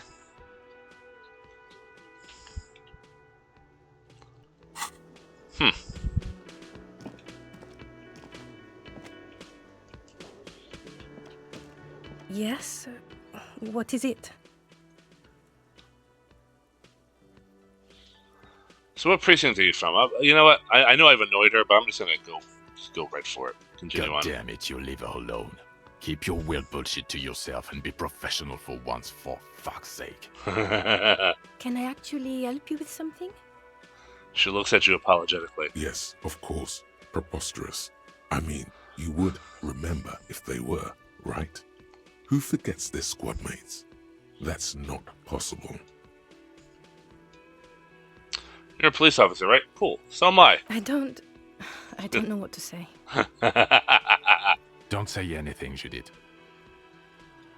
Wait, is he police? What are you, the police? Doing here? I'm just looking out for... You? No one. I'm just a man with sunglasses. And you are? A policewoman, I'll be nice. Yes, a policewoman who just wants to do her job. That's all. She stays quietly and looks away.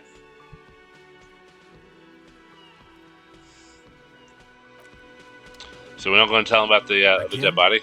I can't believe this shit. Okay, well, see you around. Alright, I thought sharing that information would be important, but I guess I was wrong.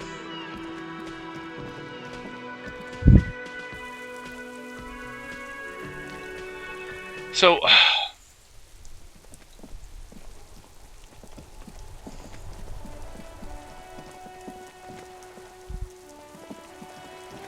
what am I doing? And look at that wall, 'cause it pisses off Kim.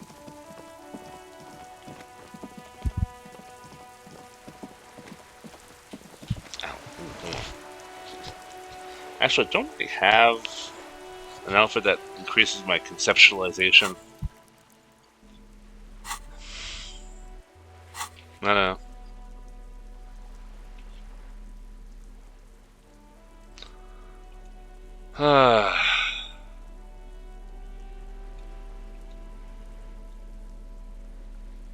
That one, I think, yeah.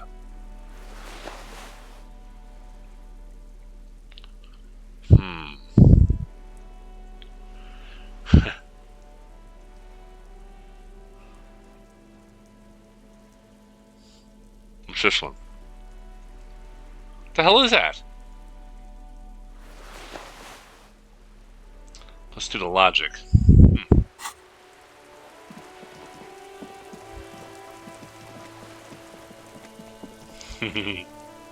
Just an ordinary wall. Oh, come Nothing on. to see here. It's locked. Bullshit. Bullshit.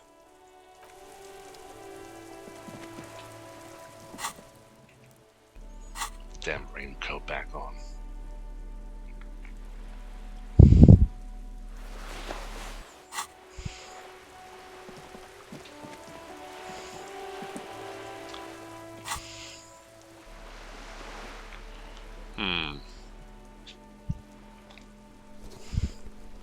What was that one before? Oh, empathy and...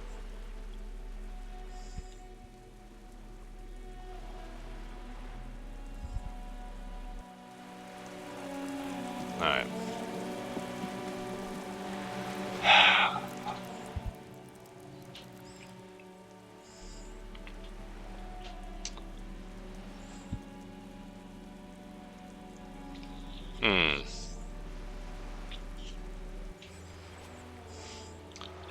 Alright. Call your stations. Lazarus. Kim suggests you call the station Lazarus Motors. So you got health issues. Use motor carriage, although you don't feel too hopeful. Okay, yeah, maybe later. Alright, so. Call the station about the dead body. Oh, that's what I thought. I'm just surprised that wasn't an option.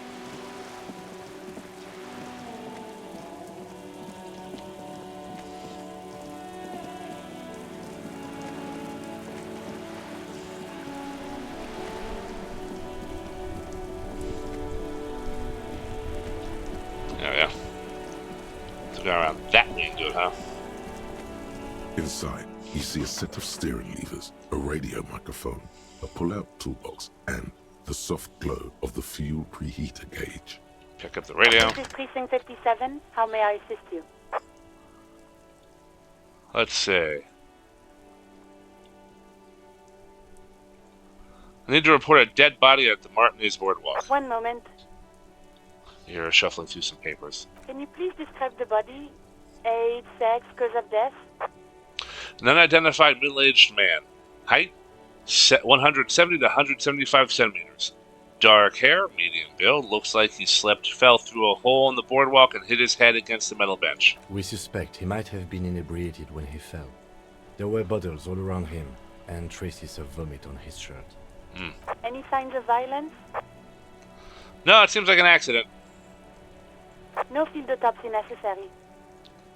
What about his belongings? Did you examine his clothes? He was wearing boots, trousers, an old leather jacket with a bright blue lining. I found a library card from his pockets.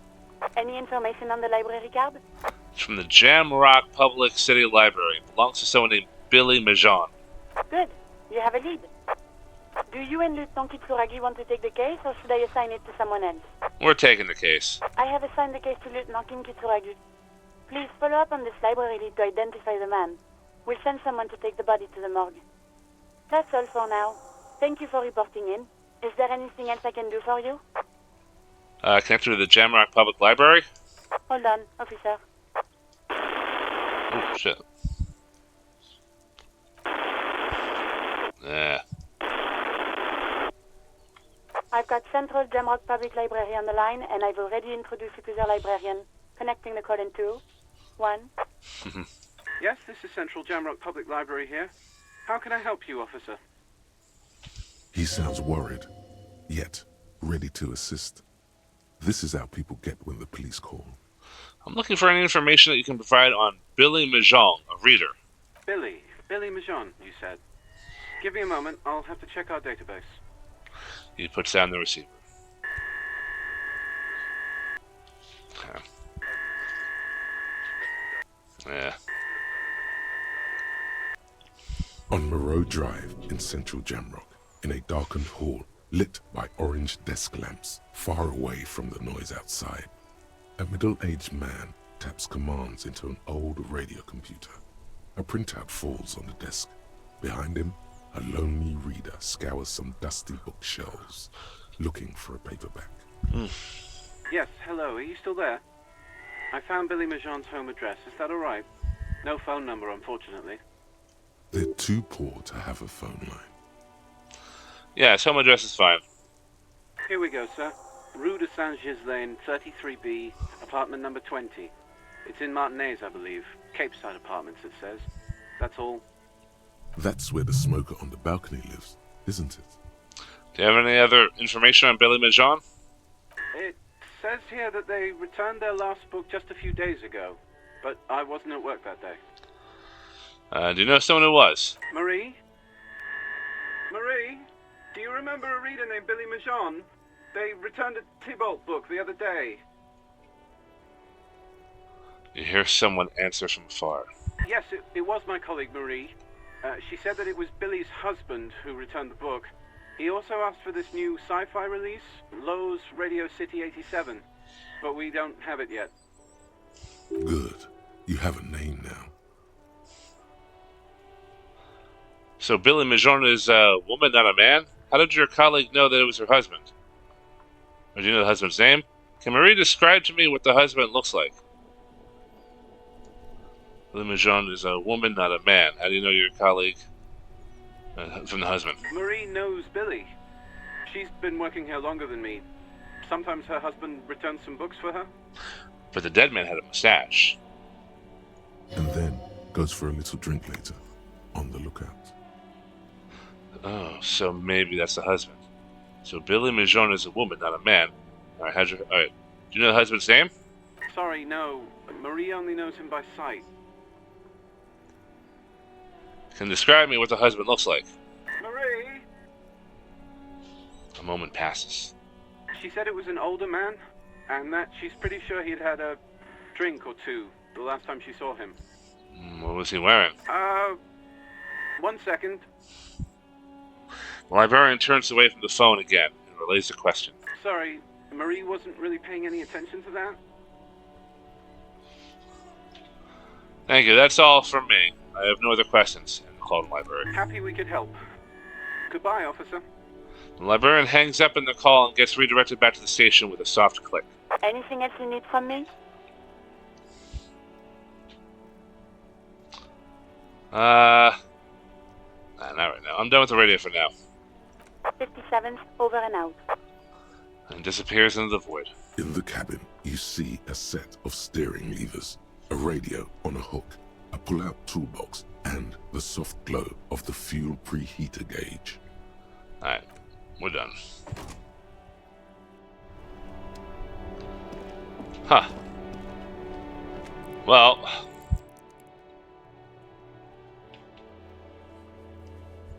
Go to Billy Majon's apartment to deliver the bad news. It's in the apartment building in North Martinez apartment. How do I get there? I don't even know what it is. There's no map.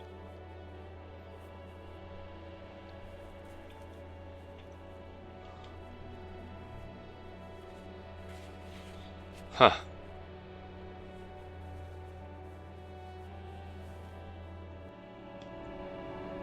Unless it's that apartment complex over there, that shitty one. Doubt it, though. I doubt it.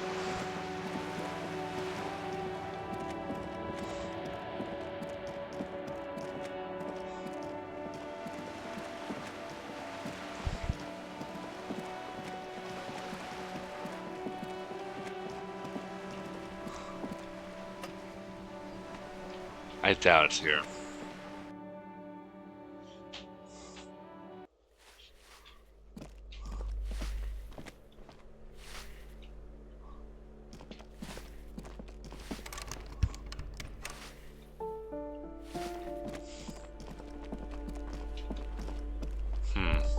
You hear someone walking around inside, rearranging the furniture. The number on the panel says 10. No.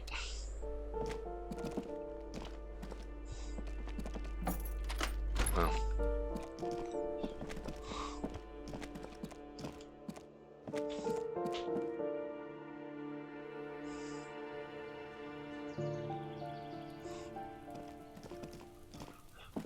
Must have stopped raining.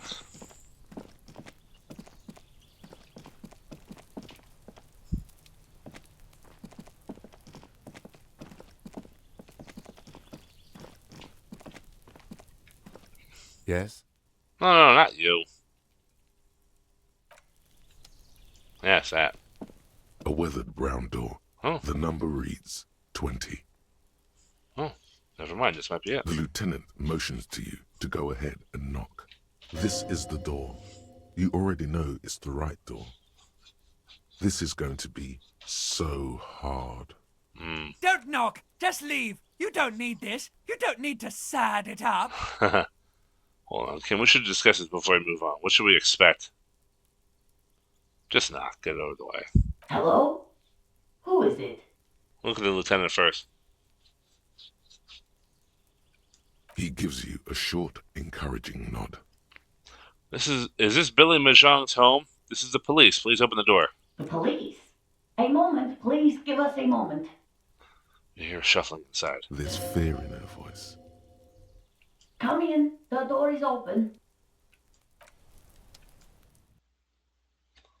Alright, well, then we'll wrap this up and then we'll, call it a night. It's you from the book stand. She just looks at you for a moment without knowing what to do. I don't think I introduced myself properly. I'm Billy. Would you like something to drink? Tea? Lemonade? We're out of coffee. The lieutenant has taken off his foggy glasses and is busy cleaning them in his handkerchief for now. You're on your own here. He must feel vulnerable without his glasses. Is this why he's letting you take the lead?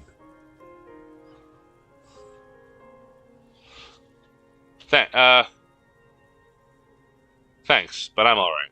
Is this about Victor, my husband? Is he in some kind of trouble again?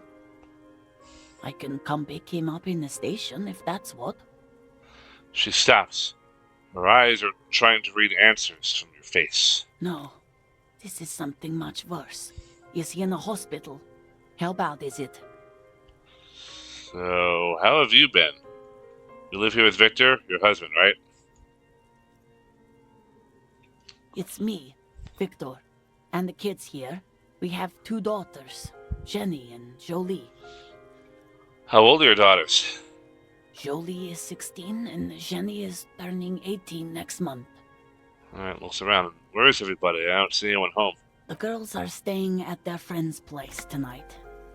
And Victor is out. Out where? He has a problem with drinking. And so he disappears every now and then. He's probably in the parks drinking with his friends. I sent him to the library a few days ago, but I guess something came up. She smiles sourly. To your knowledge, did he make it to the library? No, I guess I'll find out when he decides to come back home. She looks at the front door. It shouldn't be long from now. He's never gone for more than a few days. What was he supposed to do in the library? Just to return a book of mine. Why? Why all those questions, Detective? Did he... Do something? Break something? It's a fool's hope.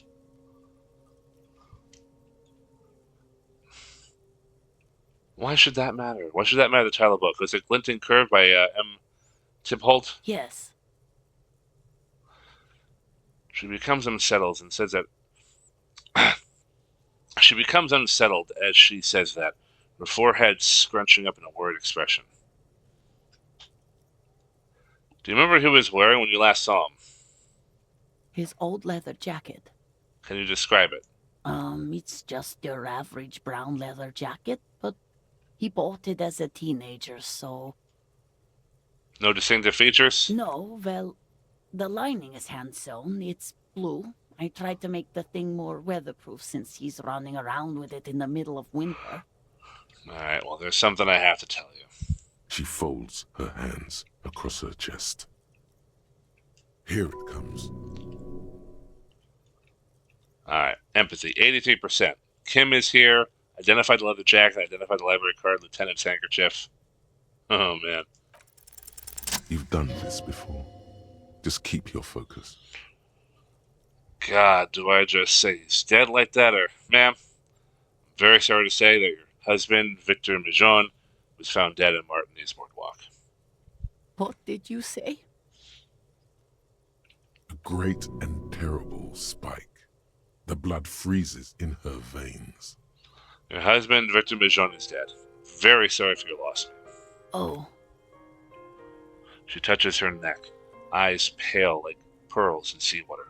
Oh. But he was just...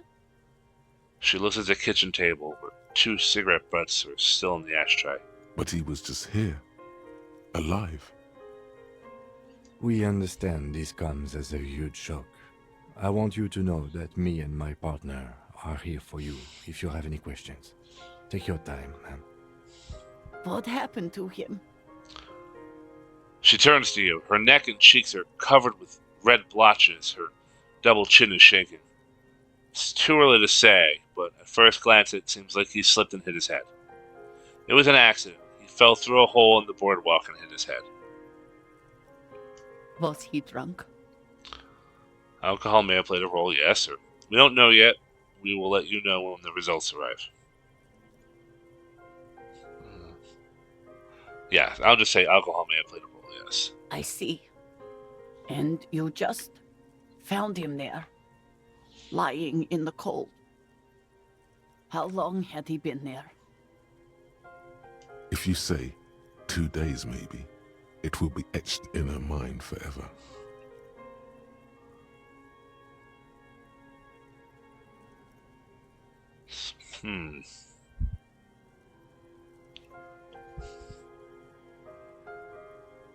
Couldn't have been long. It's hard to say at this point. She blinks, eyes welling up with tears, as her hand starts searching for something from the pockets of her dress. Here. The lieutenant takes out his handkerchief and offers it to the woman. She nods and slowly wipes away her tears.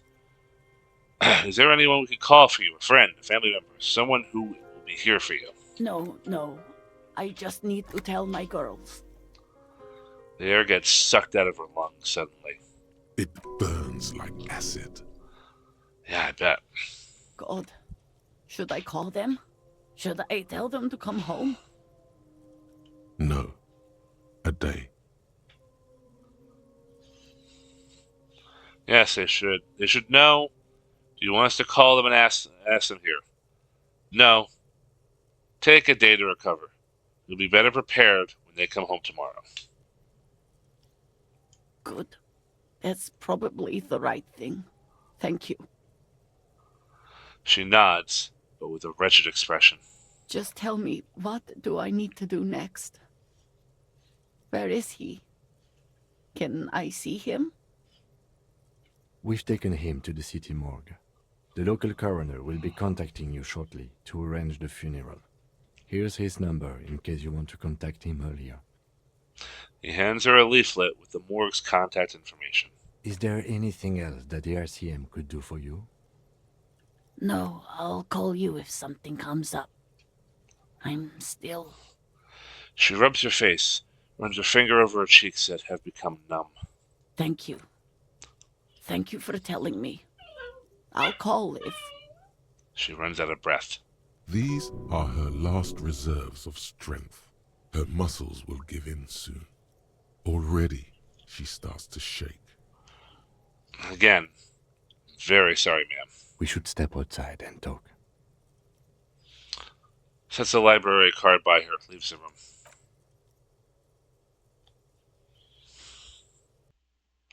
Man, that was pretty heavy. That was depressing.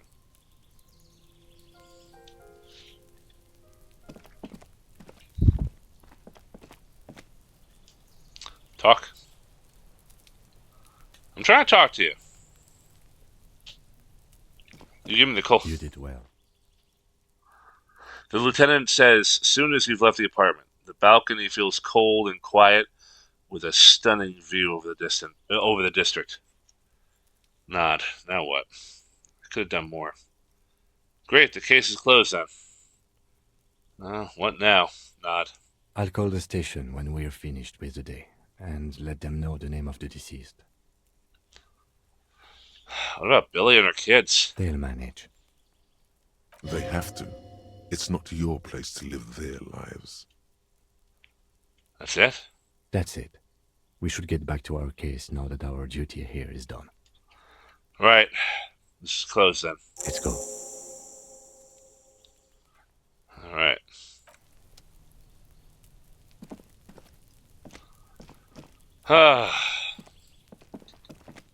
Let's just see if that guy's there. I even know he's probably This not. door is made of metal and appears to be reinforced. Someone here really values their security. No one answers. We should return in the evening. At 9 p.m. the earliest. Alright. Alright. Yeah, good call. Whew. Man.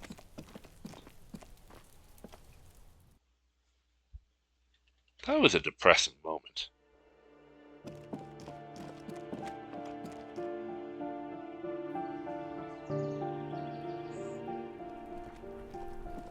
Where are you going? I'm not even doing anything. Where are you walking?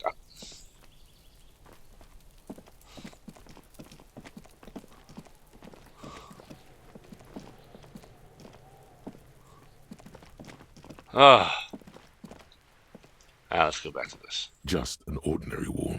Nothing to see here. Damn it, it's still locked.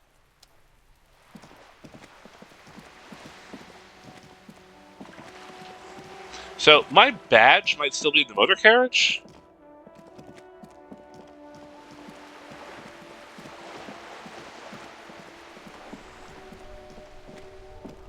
Let's go back to the stupid thing.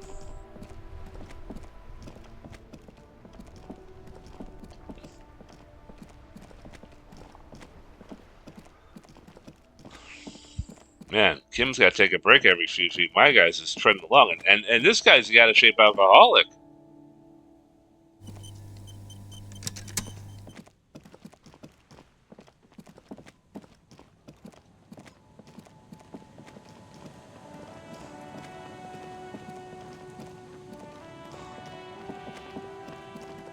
Alright.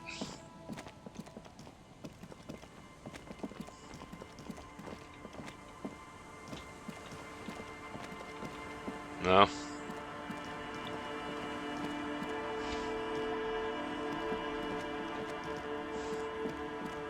Alright. Well, I mean, when the drunk was telling me I left my badge in there, I wanted to just double check to see if I could, you know, do another search. Oh, where am I going?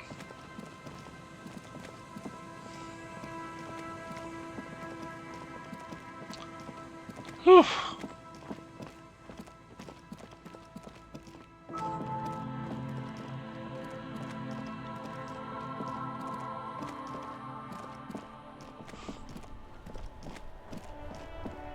What's going on over here? Oh, that's, those protesters still there?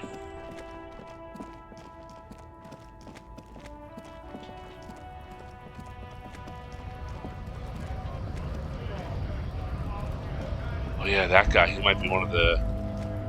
Alright, this might be another conversation I should,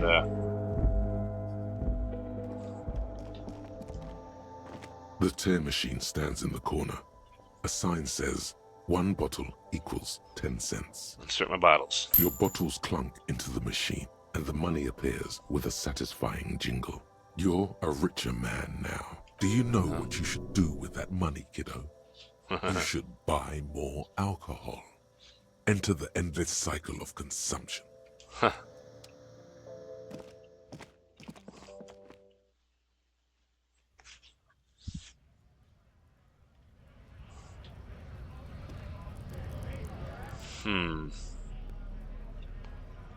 Let's see. What would help with authority?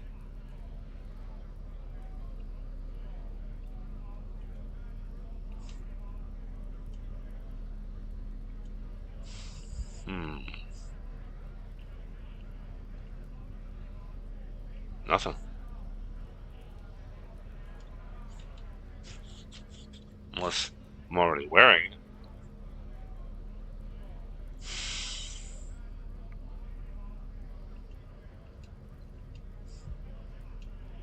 Alright. I'm gonna wear everything that has logic to it.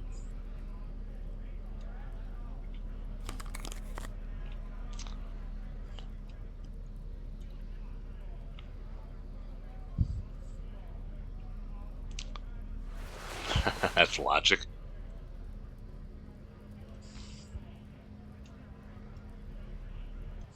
Oh, no, done yet. So, logic, 2 logic, logic, logic. Wearing a lot of logic.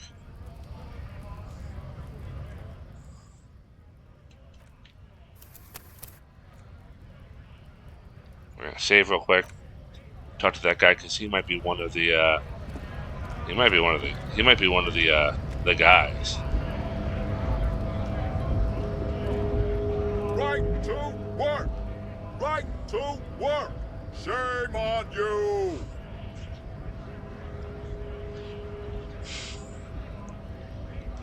Are you a mercenary hired by Wild Pines?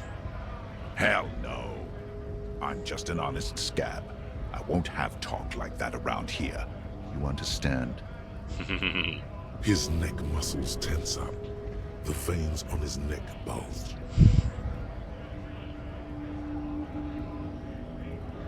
He didn't finish the sentence.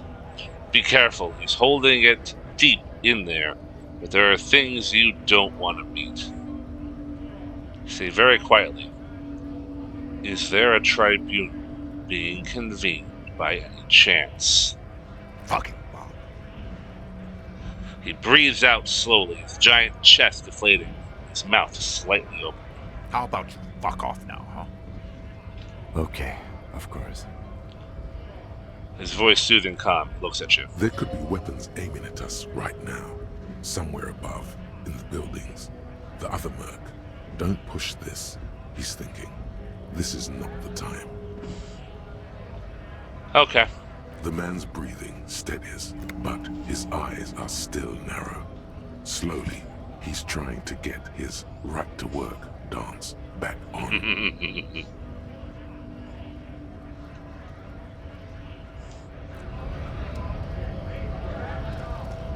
I was hoping logic might, help me out, but I guess it didn't. Man, that music is tense.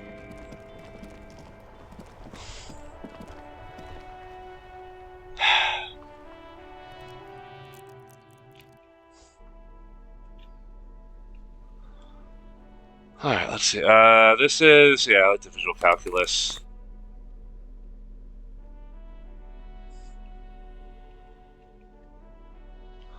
+1 to King of Conscious, Morell's pants. Sure. What are the other pants for again? Savoir-faire, electrochemistry. Or that again.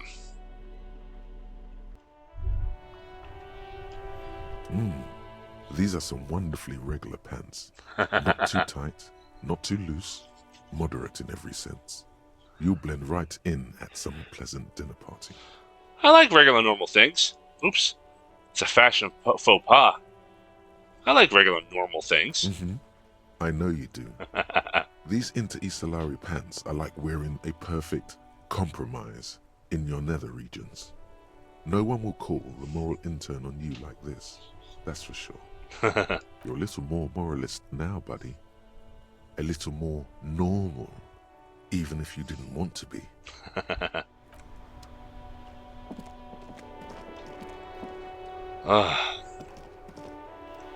Well.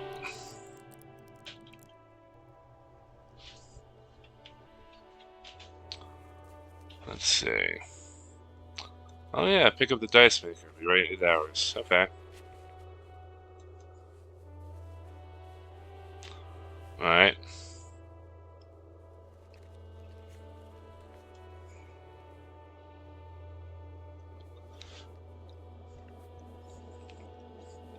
It's unclear how you should go about finding a tiny piece of plastic in the world as huge as this, but maybe you'll just stumble across it down the line. Miracles happen. Ask Cuno if he knows anything about the victim's clothes and trash.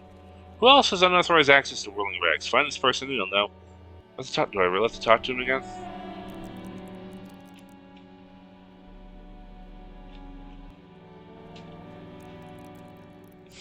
I realize to talk to Cuno again.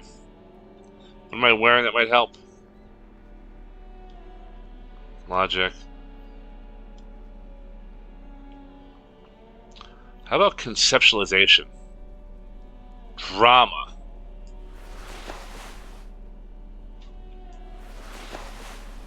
How about drama?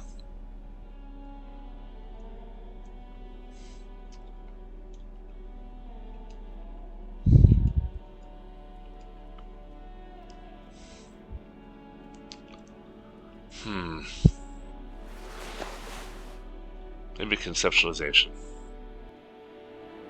I don't know. Probably not.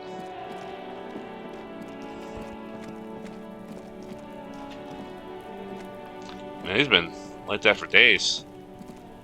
Cuno's like Cuno's dad. Cuno doesn't give a fuck about anything.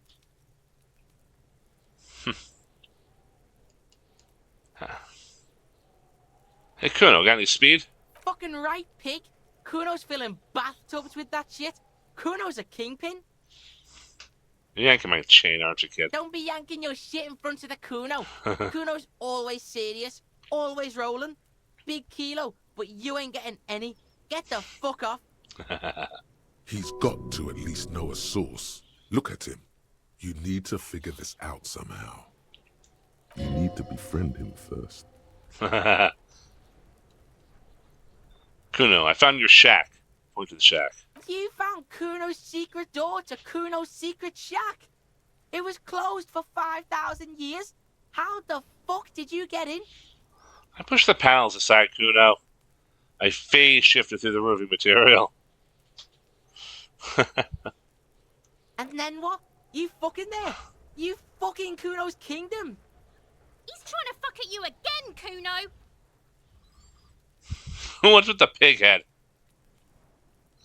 I found a plate covered in powdered residue. Know anything about it? What's with the pig head? Oh, that? Cuno decapitates pigs. That's just a Cuno demo tape. Are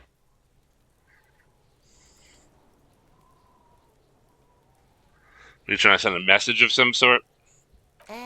Yeah, to the both of you. Watch your ass in Cuno's town, or Cuno's gonna fuck your head off.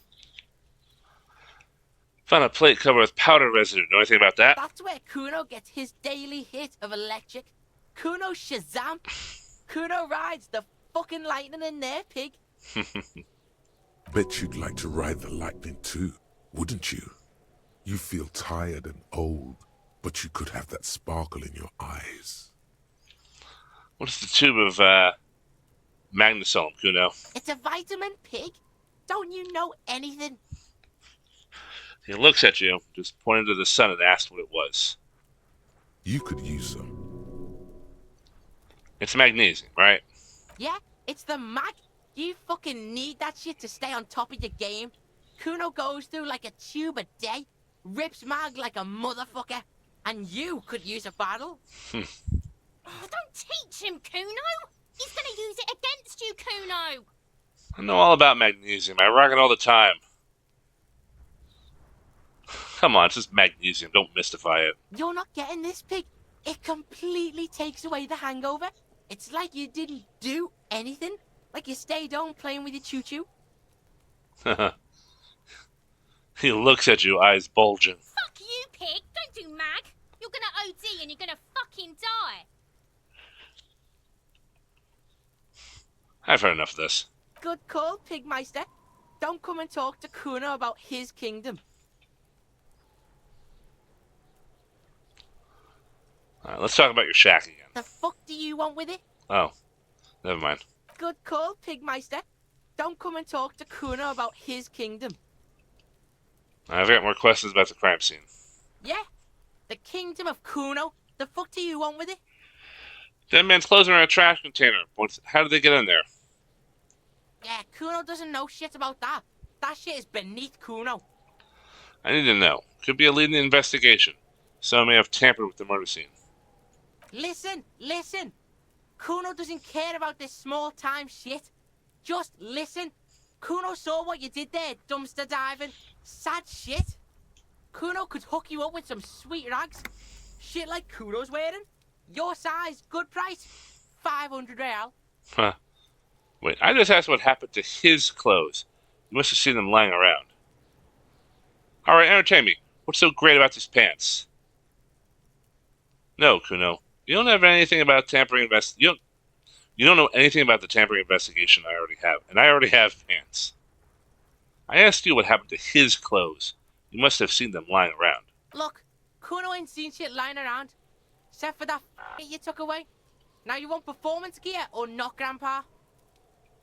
The lieutenant remains silent, but his expression couldn't say, "I told you so," any longer. Alright, entertain me. What's so great about these pants? Pig, these are found modulars. Liquid fit, performance crotch, urban survival shit. Made in Mirova by scientists. Pants scientists. Believe it, you need this shit. He unzips his jacket to give you a quick peek at the plastic wrapped pants. They are graphite black and look brand new. These could drastically improve your chances of survival in the urban wilderness. Coach Physical Instrument endorses these pants. They are tartan ready. They will also make you into an idiot.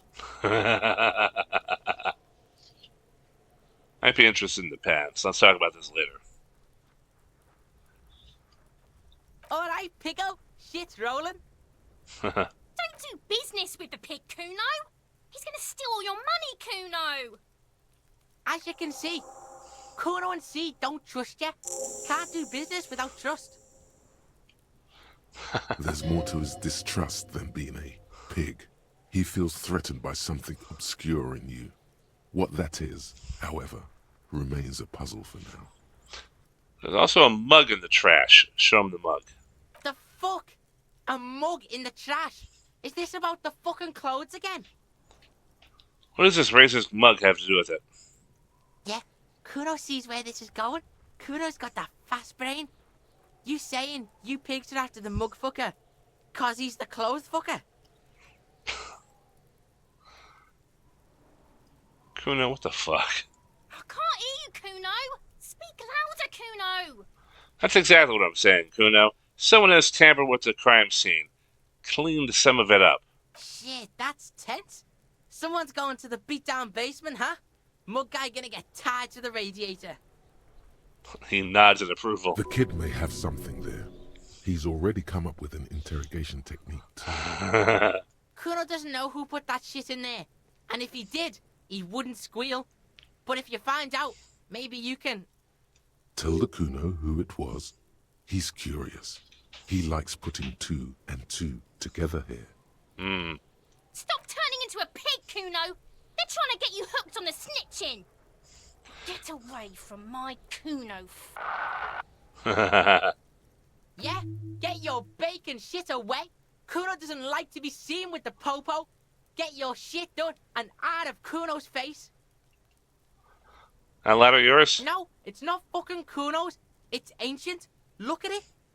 He thinks you're fucking fool, Cuno. He says you climbed the ladder up to your magic treehouse. Get the fuck out of here, pig. Cuno doesn't have a magic treehouse. Might have questions later. For now, let's talk about something else. Yeah, whatever. Cuno doesn't give a shit. I'm off. Cuno doesn't fucking care.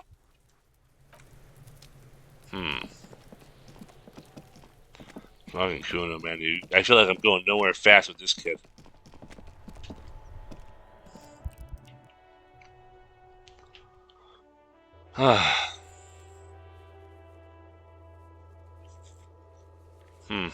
Alright, well.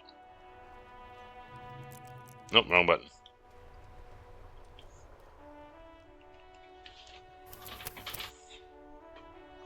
Alright, I am definitely done for the night. I'm tired. Very tired. Whew. Oops. Anyway, so, alright, I guess I made some progress. At least I solved one death. You know, so. Whew, man, this game is so weird. I don't know if I'm winning or losing or doing good or doing bad. I don't know if I'm making progress. I don't know how long this game is. But anyway, done for the night. So if there's anyone out there still lurking, I know chat was going on pretty good for a little bit, but got a little quiet, which is fine. It's the Friday night. I can't imagine this game is really bringing in a lot of viewers, but, whatever. It's about the journey. It's not really about, the audience. Or the size of the audience, I should say. It's always about the audience. The audience does matter. But anyway, I'm out. I might be on that, and the little squeaker, he's got to get fed anyway. So I'm out. Might be on stream tomorrow night. So, see you then. I'm Jim Classic. You have been watching Game It, and I will see you tomorrow. Take care, everybody.